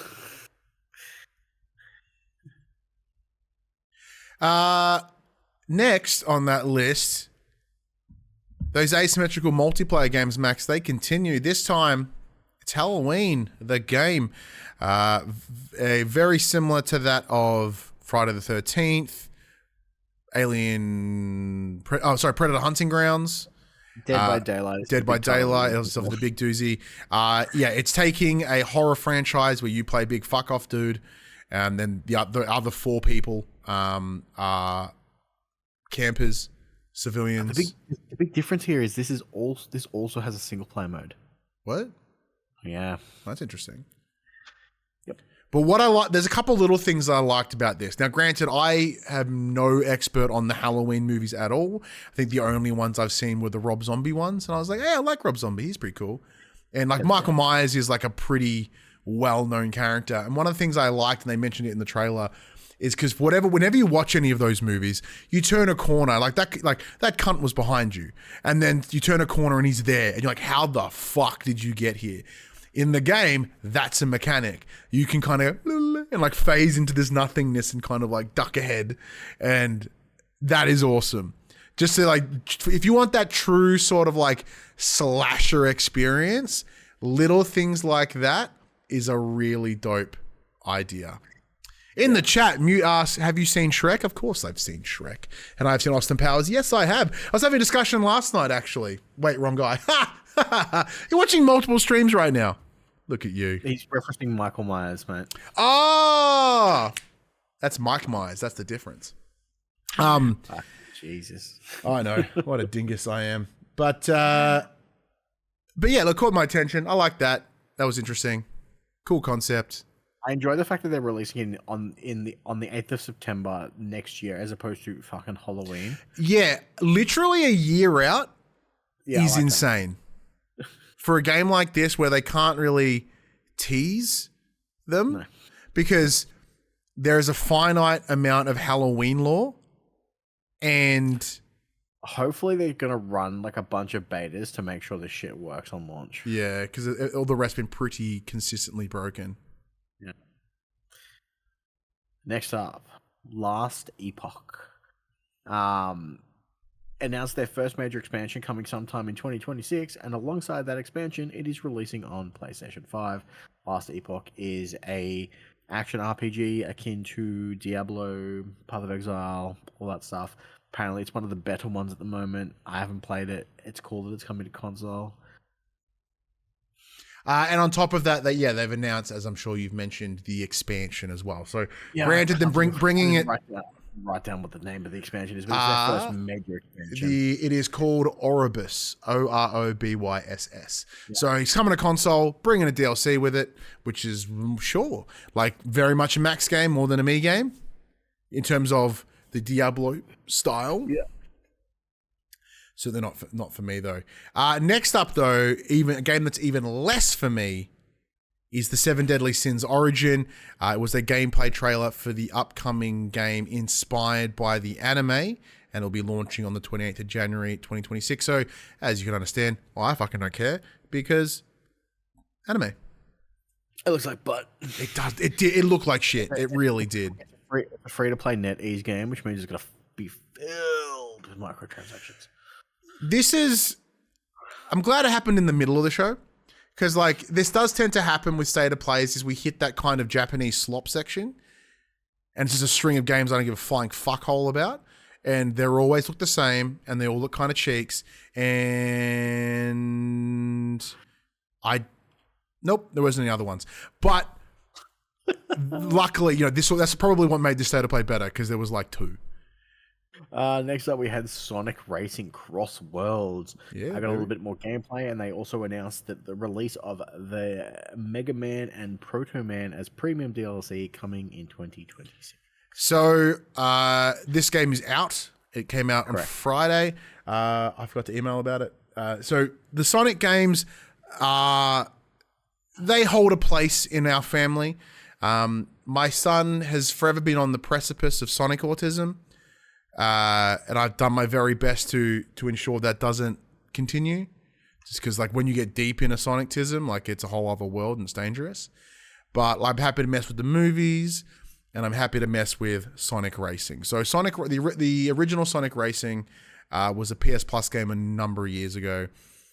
My son downloaded it, and it's a game that he and I have been able to play online while he lives with his mum and when he's not at my place. So for that reason alone, Sonic Racing does have a strong memory and a sort of a unifier for he and I. So seeing this coming out, seeing this because came out, although I don't have an attachment with Mega Man, I like that they're doing stuff with it. They've got plans for it. The game looks cool. I'm keen to play it.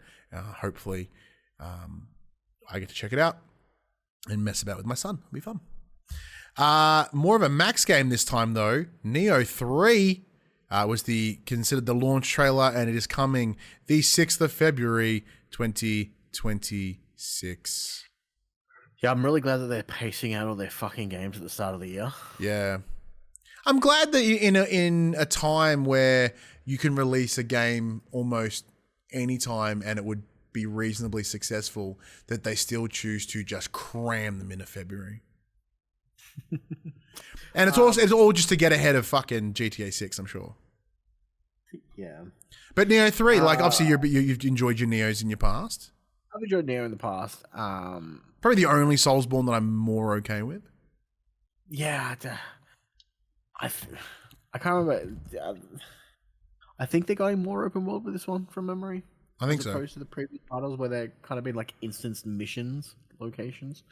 Could be wrong. Which I didn't hate. Except the difference is I never hated it until the concept of Elden Ring is like, if I can't fuck with this boss, I'm going to go do this and then come back. Where in the instance-based layout of Neo, if you can't beat that boss, you best fucking find a way how. Yeah. So in theory, that could be nicer. Next up, we've got Dynasty Warriors 3 Complete Edition Remastered. Coming 19th of March 2026. This is a remaster that looks fucking fantastic. Yeah. But it's a Muso and I don't care. It shows you the old fucking 4x3 shitty in-game cutscenes. It's like, and this is what you got now. And it's fucking magnificent. But yeah, I'm the same. I don't care for those styles of games. Yeah. Dynasty Warriors, not for me. Musos ain't it. The only thing I love about them is watching Switches just die. Just die with the amount of characters on screen. It makes it very funny. Another Max game, though. Code Vein 2. There was a bit of a launch trailer, and it's coming the back end of January on the 30th next year. Do it for you? I don't think I've played the first one.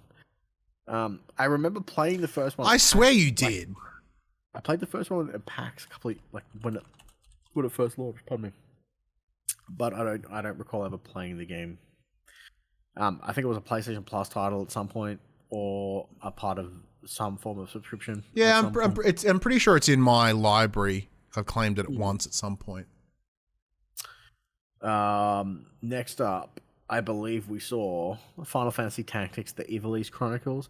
I wrote nothing for this because I actually have no idea what happened. Let me have a squiz. I would imagine it was just a little bit more gameplay.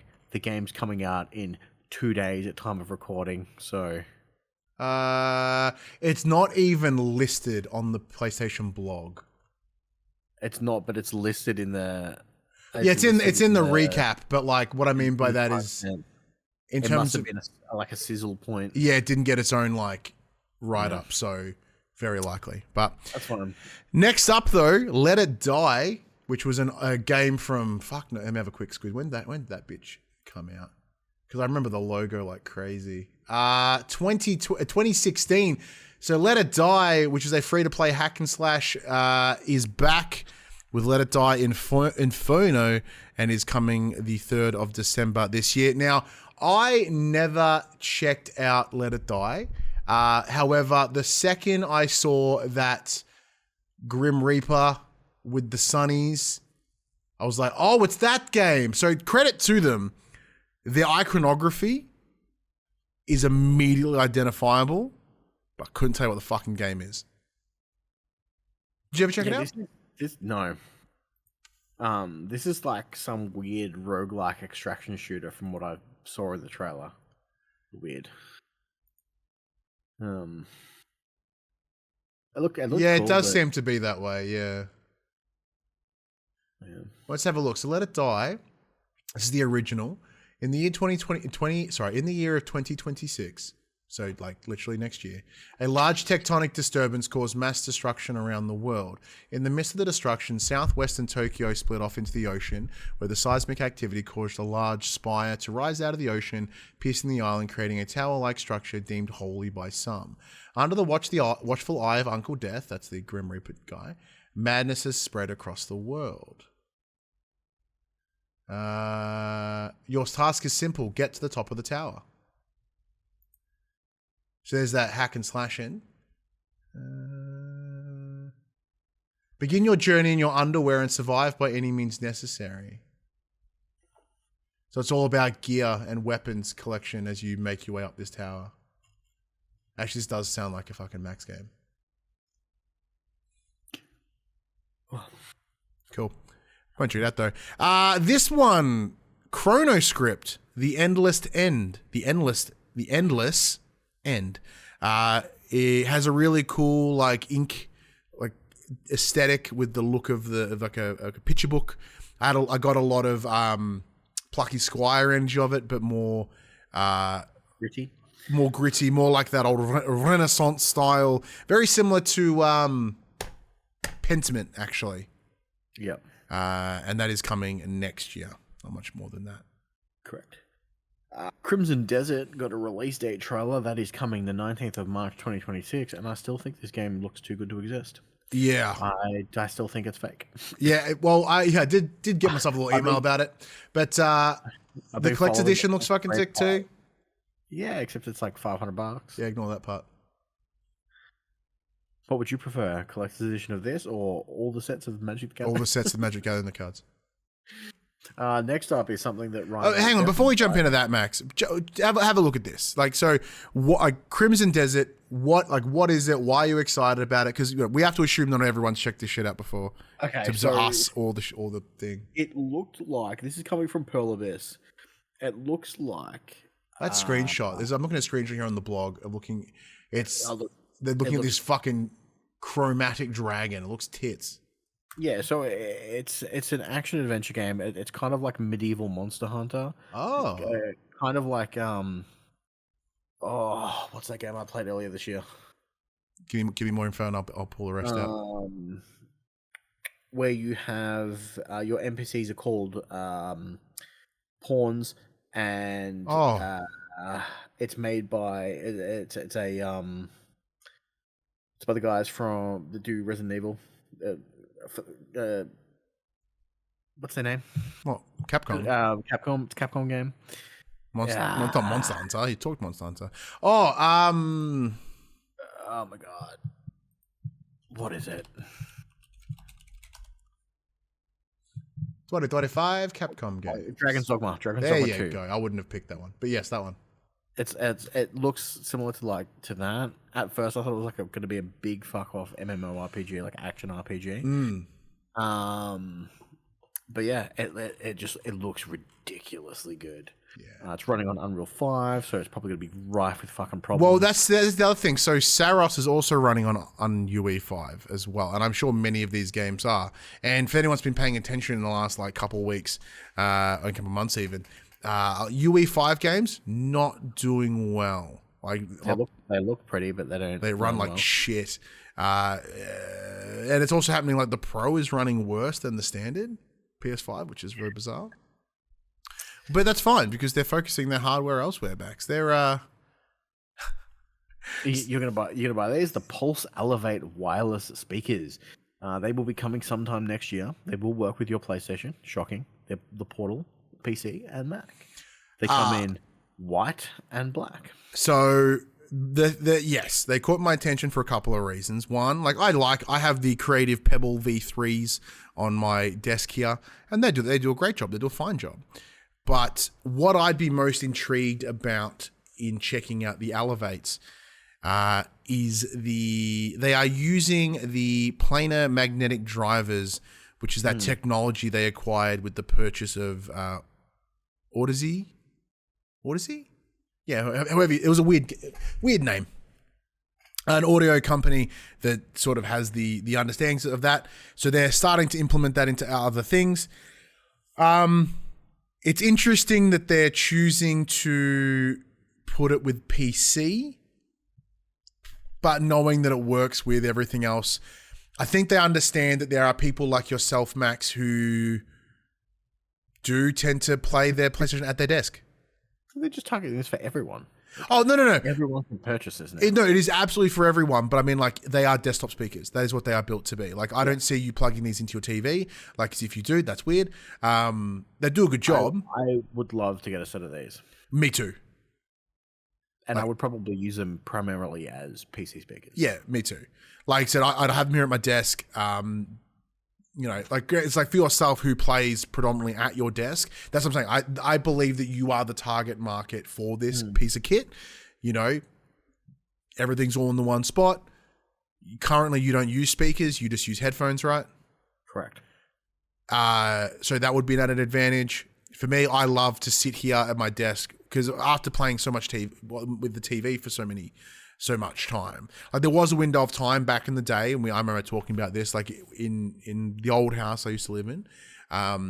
My gaming space was delegated to the back room, and in turn, I was forced to sort of play with headphones and really not be able to enjoy the soundscape of PlayStation because my son's room was next. My son was sleeping in the room next to me, so I couldn't really have speakers or anything going. So when I did move into my own place, I made a very conscious choice to try to play with headphones less, just to enjoy the sound of it. I have the space. It's, I like having that experience. I don't want to have something on my head all the time. So that goes with how I play PC as well. If I can, I like to play with speakers on. What intrigues me about this, it's got multi-connection, so it's got the little, Sony patented PlayLink, whatever the fuck they're calling it, little dongle. It makes it go super fast, allows it to work easily with your Portal. So there are little portable speakers for your Portal, which also is a weird decision, but I like the idea. It also has a built-in mic. Yep, it's got AI noise suppression or something. So I hope it's not an always-on mic, or you're going to hear a lot of people pulling their puds at desks. But no, I'm genuinely very interested. Who's watching porn through their speakers? Very good point, actually. Oh no! I'm not. No, I meant no. These speakers, the mic's not going to hear the sound of the porno. They're just going to hear the sound of it. Just that sound from you. But the speakers wouldn't be on, therefore the mic would be turned off. One would imagine if the speakers touche. Look, just the idea of always on microphones. I imagine they've heard a lot of people. Like our fucking phones that we carry on us 24 hours a day. Yeah, absolutely. Yeah, but there you go. I'm keen to check out that bit of kit actually, if I get the option to. But with the planar magnetics, those bitches might have a bit of price tag on them, I think. Yeah. And Sony has really kind of focused itself on that boutique imagery. You even see it in the way they design these speakers. They do feel very Apple. So I imagine very similar to the DualSense Edge, where this is upper echelon expenditure. It's the same reason that we've not checked out the Pulse earbuds. You have an Edge. I have an Edge. A couple of those, the new Pulse Elites, we've not really messed with them just because the dollar value's not quite there for us. However, I have spoken to PlayStation Australia to be hey, keen to mess about with them, because at the media event they're hey, anyone wants to check out any of these accessories and stuff, so let us know. And I did, and I haven't got a response yet. So, and they responded to other emails, so they're just trying. I'm going to take it as a no. Next up, we got the PlayStation Essential titles for next month. We're getting Alan Wake 2 for PS5, Goat Simulator 3 for PS5, PS4, and Cocoon for PS5, PS4. Alan Wake 2's a goodie, and I will finish that game one day. Because I thoroughly enjoy it, and then I get distracted and sort of wander off. Yeah, me too. It's a shame. Next up was Gran Turismo 7. It is getting us DLC. They're calling it Spec 3. It is a big free update with introducing a new level cap, new cars, and some weekly challenges. And a bunch of other stuff. Yeah, just there's so much GT stuff. Now, I have not messed with GT7 since its release. I imagine you're the same. Yeah. Yeah, not for us, but for those that enjoy it. Big Pop. Speaking of shit that's for me, though. Yeah, do you want to take this one as well? Okay. Coming on the 23rd of October, PlayStation have announced a new limited edition God of War controller, God of War DualSense. This one taking the imagery of Greek Kratos. It is a white controller with the red line. It is so basic, but I fucking love it for that exact reason. Like, no, okay, Max, I'm going to get it to you, right? Okay. The last handful of exclusive controllers we've received that have been available for purchase, a lot of them are over-designed pieces of shit. Like that Last of Us one, I love the idea of all the little logos on the controller or all the trophies. So busy. The Fortnite controller, gross. So busy. They've yet to really find one that, apart from like the Astro Watch one I love, the Spider-Man 2 one I think is beautiful, which you have in front of you like that. But what makes that controller look fantastic? It's simplicity. So very similar, because I have a DualShock 4 that was kindly made into a Kratos style design, very similar to what the design here by our good friend Ethan at Tag Mods. I just don't think it should be white with the red stripe. It needs to be that. It needs to be ashy. Yeah, if it's a bit more ashy than white, I'd be happier. But it catches the vibe. Because this to me is like, we've got so many fucking white controllers and no one's buying. Let's just paint a fucking red strip on them and sell them at twice the price. Look, I think you may have sussed out the reasoning. But it is for this celebration of the 20th anniversary, so it's a mix of both. Look, it's in the same reason the Portal is kind of just a bunch of Lenovo screens that they had extra. Yeah. Look, don't get me wrong. People will buy it up in droves, like you. Yep. I look forward to you trying to get on EB on the 3rd of October when pre-orders go live and realize that you need a fucking EB membership to pre-order one of these bastards. I'm gonna get one in advance. Because I want that other Astrobot controller for my kid. Yeah, me too. Because we can both have one. But yeah, no, I want this so bad. So I love the simplicity of it. We've had a string of really ugly controllers for a while. I'm itching to get a new one. I don't need a new one by any stretch of the imagination. Like, I get that they're going for so like the 20th anniversary too, but like a fucking Greek Norse one would have been so much better. Well, they already have one. It's fucking okay. I have the Ragnarok controller. The shame about it though is that it's just blue with white features and it's got the bear and the wolf logo on the front. Yeah, so that is too simple. Do a Leviathan Axe one. They did that for the God of War Pro on PlayStation 4. They did that. So it already exists. Why are there not chains of chaos running down the sides of the controller handles? That'd be pretty cool, actually. That'd be fine. Yeah. I'd rate that. Yeah. I'm still going to buy this. I'm still going to be so happy. I'm going to be so excitedly happy when I open it because I'm very keen. Oh, you're going to open it? You're not going to leave it in the box? No, I'm going to open it and then put it on the shelf. Like I'm gonna buy a little stand for it, and the exact same as the DualShock, the 30th anniversary DualSense. Take it out of the box, put it on the little thing, and I go, oh, that's beautiful. It's right there. It's right where I need it. All right. You know what might be a really fucking ugly controller? A yellow and blue one. Yeah. You know, I'd buy it. I'd buy that one. Next up, and to close out the show, we got Marvel's Wolverine.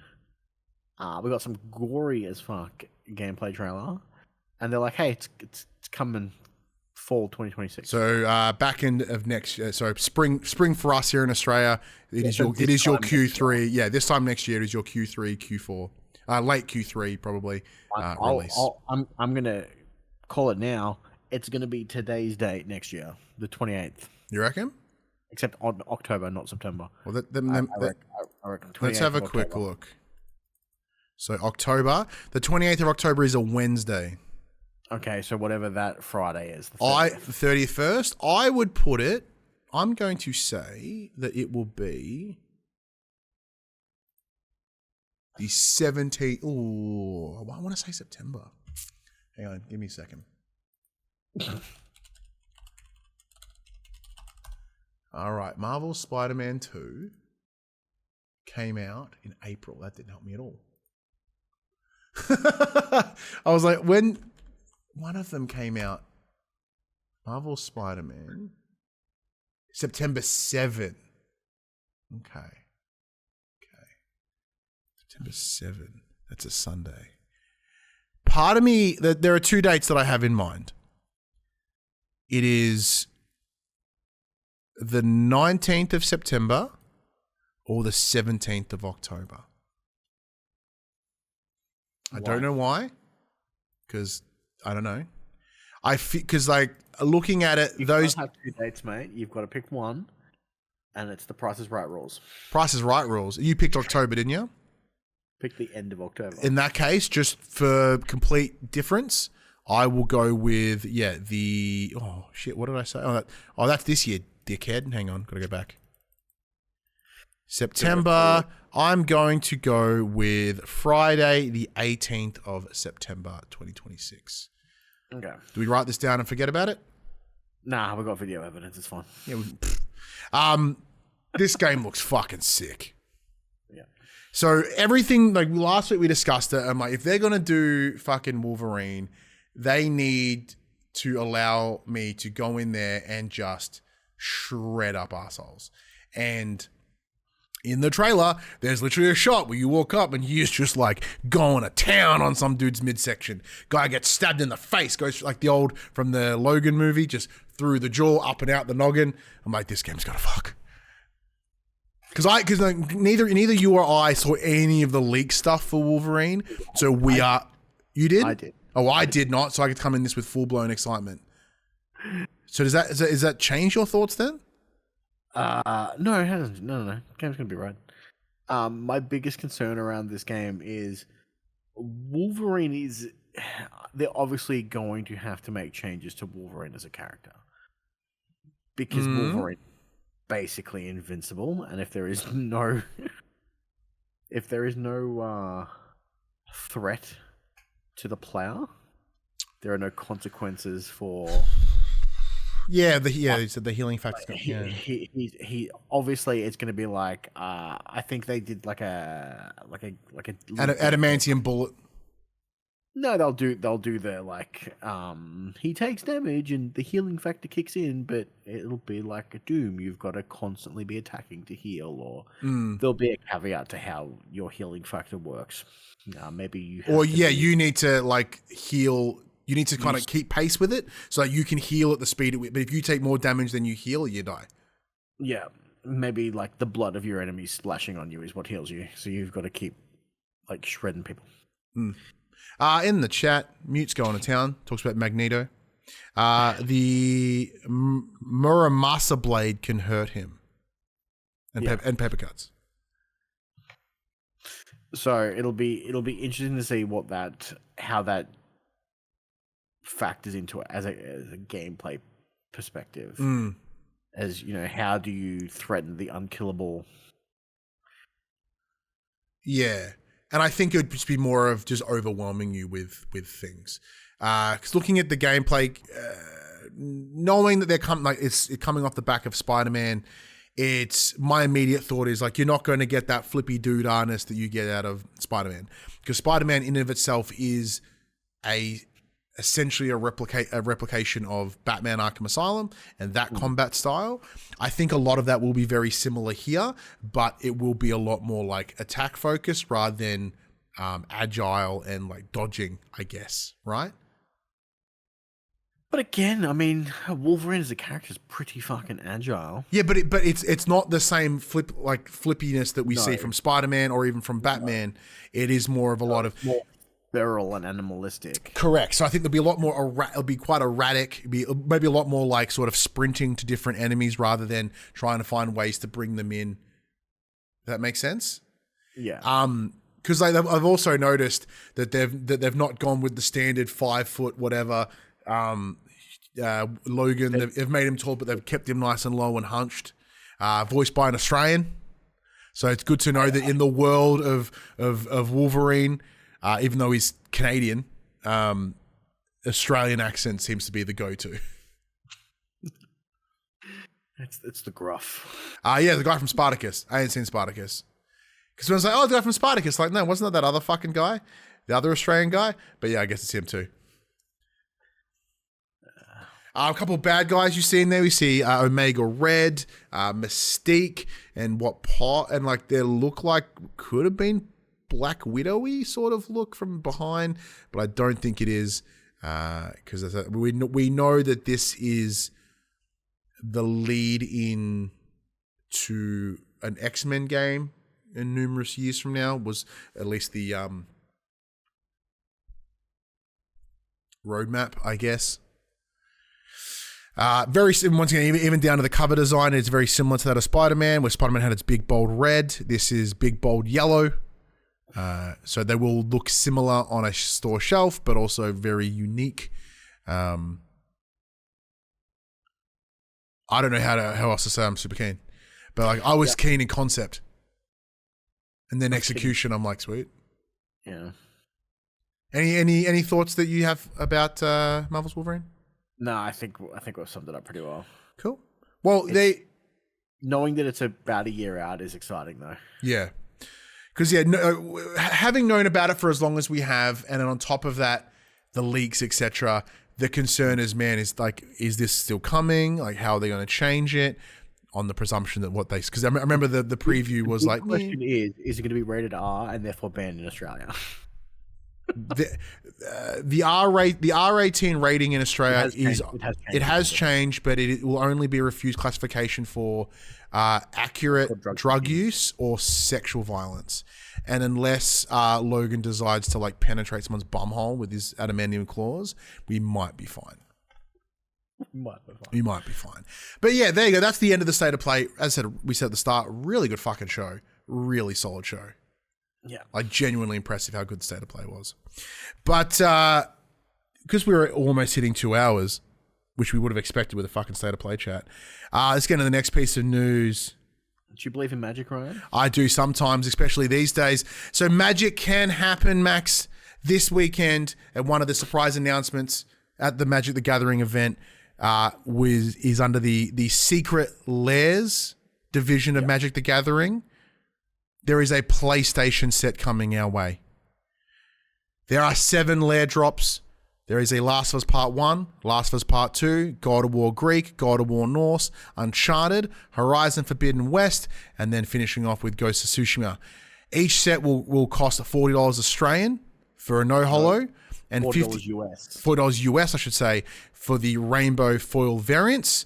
It is dropping on the 27th of October at 9 a.m. Pacific time or 2 a.m. Australian on the 28th. Now, what makes this really fucking funny is that you and I, for the longest time, we've talked Magic for ages because you are constantly lured in. And what have I said? What have I said every time, Max? Up there's currently 2 commander decks from the Final Fantasy Magic the Gathering set that just released. Yeah. And what have I always said? Don't care. Don't care. Unless they do a PlayStation 1. You were close on Fallout. I was close on Fallout. I'm close with Spider-Man. I think you were close on Doctor Who as well. The closest I've been is Spider-Man. Doctor Who caught my interest, and then I remember there's so much more Doctor Who that I've not seen than I have. I was like, Fallout's cool in principle, but then also remembering I like parts of Fallout, but not all of Fallout, where PlayStation, ideally, all of it, love. Spider-Man, big fan, all of it across the board. So we did the math. For those that join us on the Twitch stream, prior to the show, we were running the numbers at $40 US per pack, 7 packs. Works out to $61.50 Australian. Yep, $61. So that's close to $500 in fucking cards if you want the full set of 7 packs. And I would be very keen. And hence, we mentioned at the start of the show, patreon.com/thepopculturist. Because, I'm not a big trading card guy. Never really have been. I did Pokemon cards back in the day because everybody did, and I did love collecting them.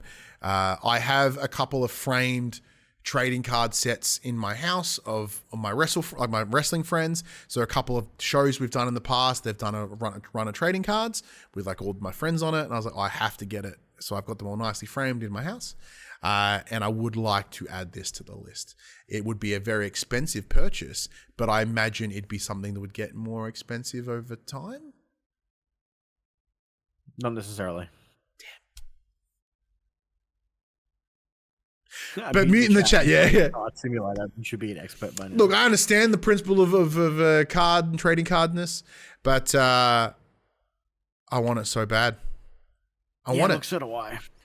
I want it. But like, obviously, Max, now these secret lair, right? They're not your commanders. They're not your standard. Are they playable? They are playable. They are playable in 3 formats. They're playable in Commander, Legacy, and something else. So essentially, generally speaking, what secret lairs are is there'll be 1 to 2 unique cards that have never been made before, and then the rest are essentially reskins of older cards. So in a Magic card where you've got the title of what the card is called, underneath you'll have a little subtitle of what the original card is called. Oh, okay. So generally speaking, like the secret lair sets are 1 to 2 new cards, and then the rest are just reskins and renames of older cards that still see play. So which are the newer ones in this set? Do you know? They haven't released all the cards in the set. So far they've released 2 of the 5 cards for Last of Us Part 1 and 2. We've seen some of the God of War ones. They've released 3 total for the God of War between Greek and Norse. They've released 1 for Uncharted, 1 for Horizon, and 1 for Ghost of Tsushima, I think. Yeah. The artwork looks so good. Very similar to that of the Spider-Man set. So we watched our good friend Duty over on Twitch, Dame Duty Dench, for those playing at home. He did some unboxing of some of the Spider-Man sets. And yeah, the design is just a mix of like comics and movies, and like there's some game one in there. It just looks sick. There's like even that shot of like Venom, with Miles and Pete sort of swinging around him that was taken from Marvel Spider-Man 2. Fucking stoked. That looks so good. I'm hoping that I can just wish them into existence. I've got a month to sort it out. 2 in the morning is going to be a bit shit.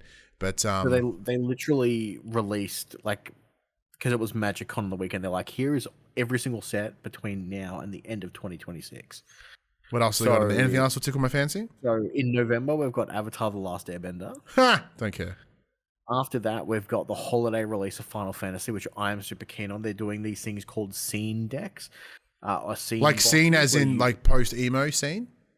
Like SCENE. So essentially what it is you get, I think it's 12 cards. So 6 of the cards are playable. Oh, it's scene like cards. Movie scene, not scene like... Yeah. I don't care anymore. And then there's 6 cards that are just the background scene that you can frame or do whatever with. Lame. But that's cool. I say lame until they go, this is the PlayStation scene set. I'm like... Yeah. In January, we've just got a new Magic set, not themed. In March, we've got another Universes Beyond, which I believe is Ninja Turtles. Ooh. Once again, cooling concept. Don't love Ninja Turtles that much. Then in April, we've got another Magic the Gathering set. In June, we've got the Marvel Superheroes.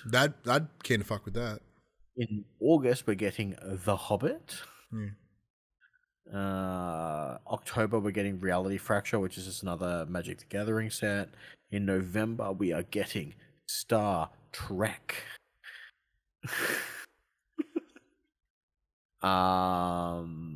Yeah, big ones. So only one set that really gets me. Yeah. Final Fantasy and The Hobbit, baby. No. As we said before the show started, like, man, having really hyper focused niche interests is really kind of biting me in the butt right now. Because I could have so many cards I'd be excited for, but sadly I don't. At least there's other cool ways I can get excited about things though. Yeah, I mean, if you like spending money but not that much, have you checked out PlayStation's new rewards program? I have not. Sony has confirmed a new PlayStation rewards program that's available starting earlier this week, named the Franchise Rewards. Tied to your PS5 and PS4 trophy completion in the first drop, you gain access to exclusive merchandise based on the biggest PlayStation games. This is exactly what Bungie did with their shit for fucking Destiny. If you beat a raid, you could buy the pin. If you How'd that go? If you were world's first, you got the fucking wrestling belt. If you, yeah, I know, right? If you beat an opening weekend, you can get the fucking Letterman jacket. Like, it's like you win the opportunity to spend money. Correct. Sweet. The first batch of offers are a pin and a t-shirt inspired by Ghost of Tsushima. As long as you've completed the campaign in either the base game or the director's cut, and earning the Mono no Aware trophy, you can log into your PSN account on the Ghost Rewards website, purchase the t-shirt, but if you want the pin, you need to earn the Platinum trophy. The t-shirt will set you back $30, the pin is $25, with shipping available in the USA, Canada, Australia, Europe, EU, Monaco, Norway, Switzerland, and the UK. You need to have earned the qualifying trophies by the 31st of December this year to unlock the ability to purchase the items, and then you have until the 31st of January to buy them or not to buy them. If you've already got the trophies needed, you can simply log onto the website and purchase them straight away. Later this year, the franchise rewards will be expanded to also include Ghosts of Yotei merch. Sony is in the process of killing off PlayStation Stars. Its digital reward program, so offering something physical in this manner sounds like a good compromise. It is a bit of a letdown. You have to pay for it. Although, as some free rewards would surely have been worthwhile alongside the paid products, particularly as PlayStation Stars heads for its grave. Not for me. I was going to say, the reason I want to throw it to you is, as you mentioned, this is very similar to what Destiny did. How'd that go? It is exactly... well, I never bought anything from Destiny. Like, fuck that. It's all overpriced nonsense. Like, it does look cool, and I'm sure it is probably of high quality. But it's a lot. Like, because these are, again, US prices, so we're looking at $70 for a t-shirt. Plus shipping, I would imagine. And then it's tied behind trophies, which I like, which I tend to not hunt for. Yeah. See, this is why I kind of like it, right? So for me, this is a rewards program that actually supports the hardcores, right? Those that actually give a shit. You know, so hey, if you want this little thing, it's just a little pin. But if you've put the effort in to go to the platinum, you have this opportunity. You have this ability. I feel like the platinum reward should be free. I disagree. You have put in the time and effort and stuck with our game and dedicated yourself so much to this game. Here is a token of our appreciation. Here is a $5 pin. That's not going to happen.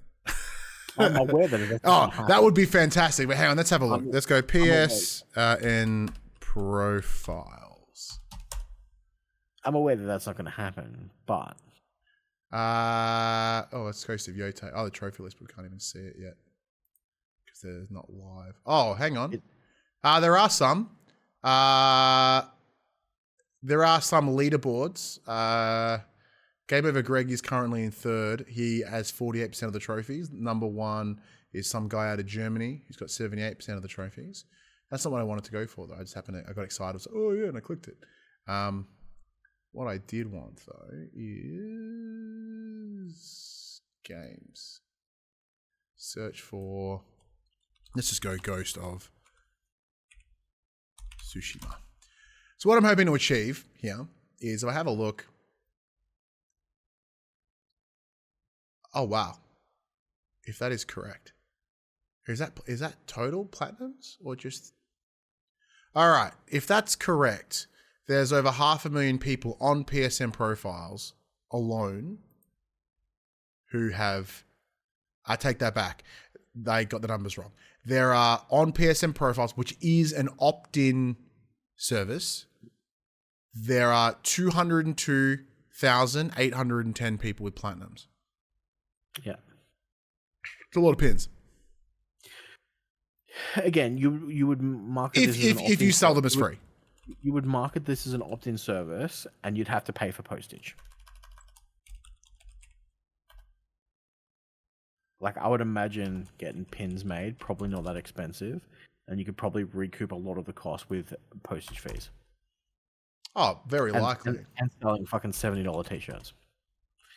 Let me have a quick look. I'm just going to pull up a different one as an example. Let's see. Marvel Spider-Man 2 as an example. Platinum Club, 186,000. So it's still capping off at around 200,000.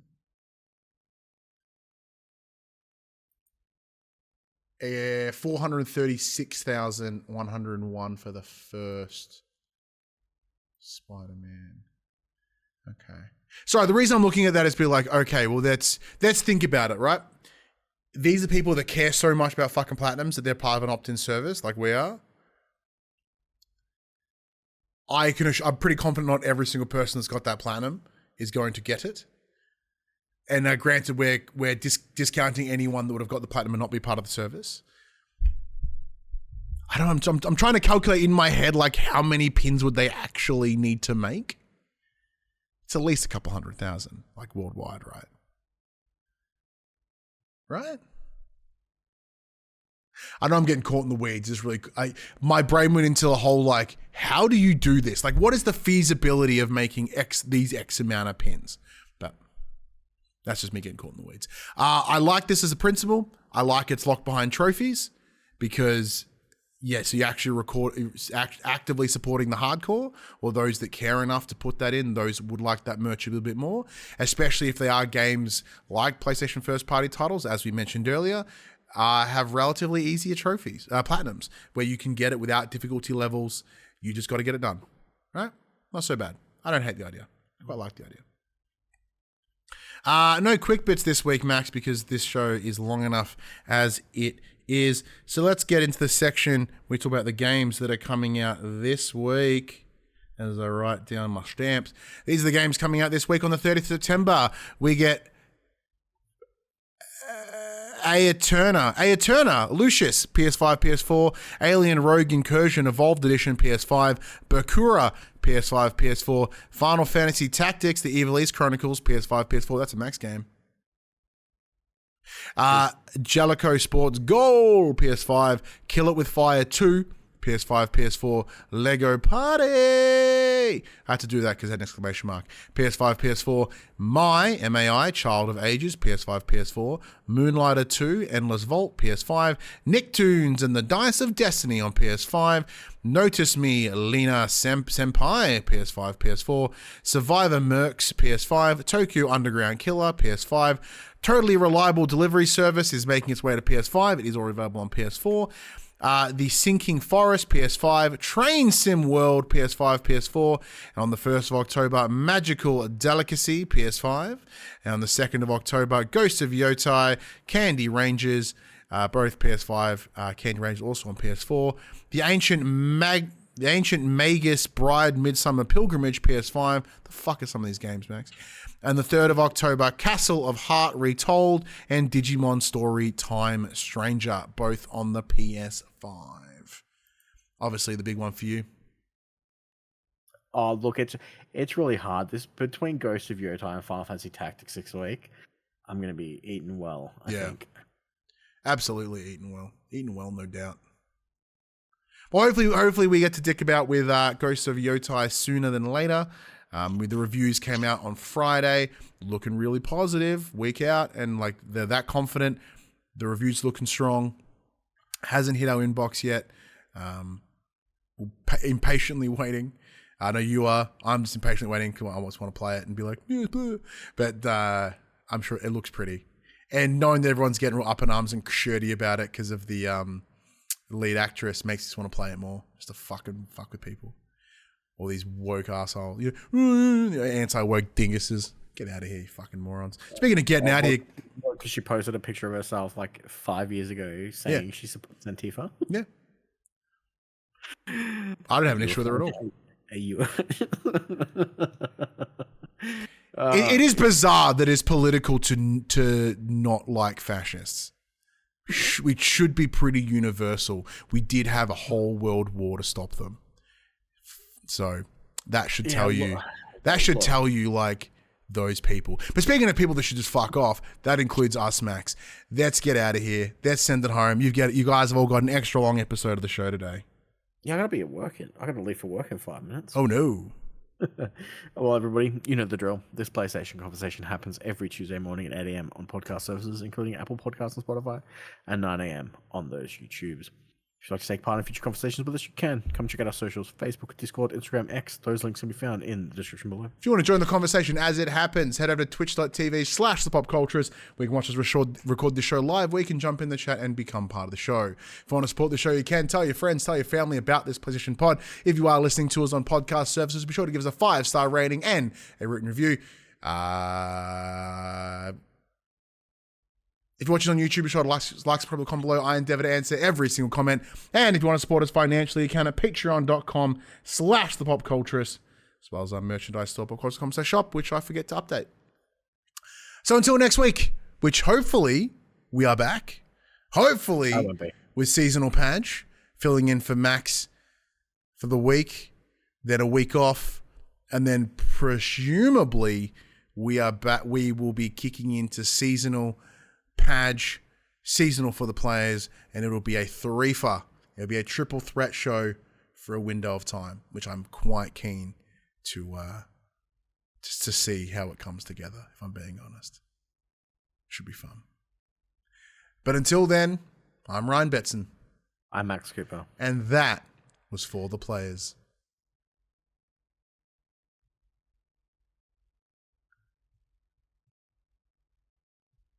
18-second outro.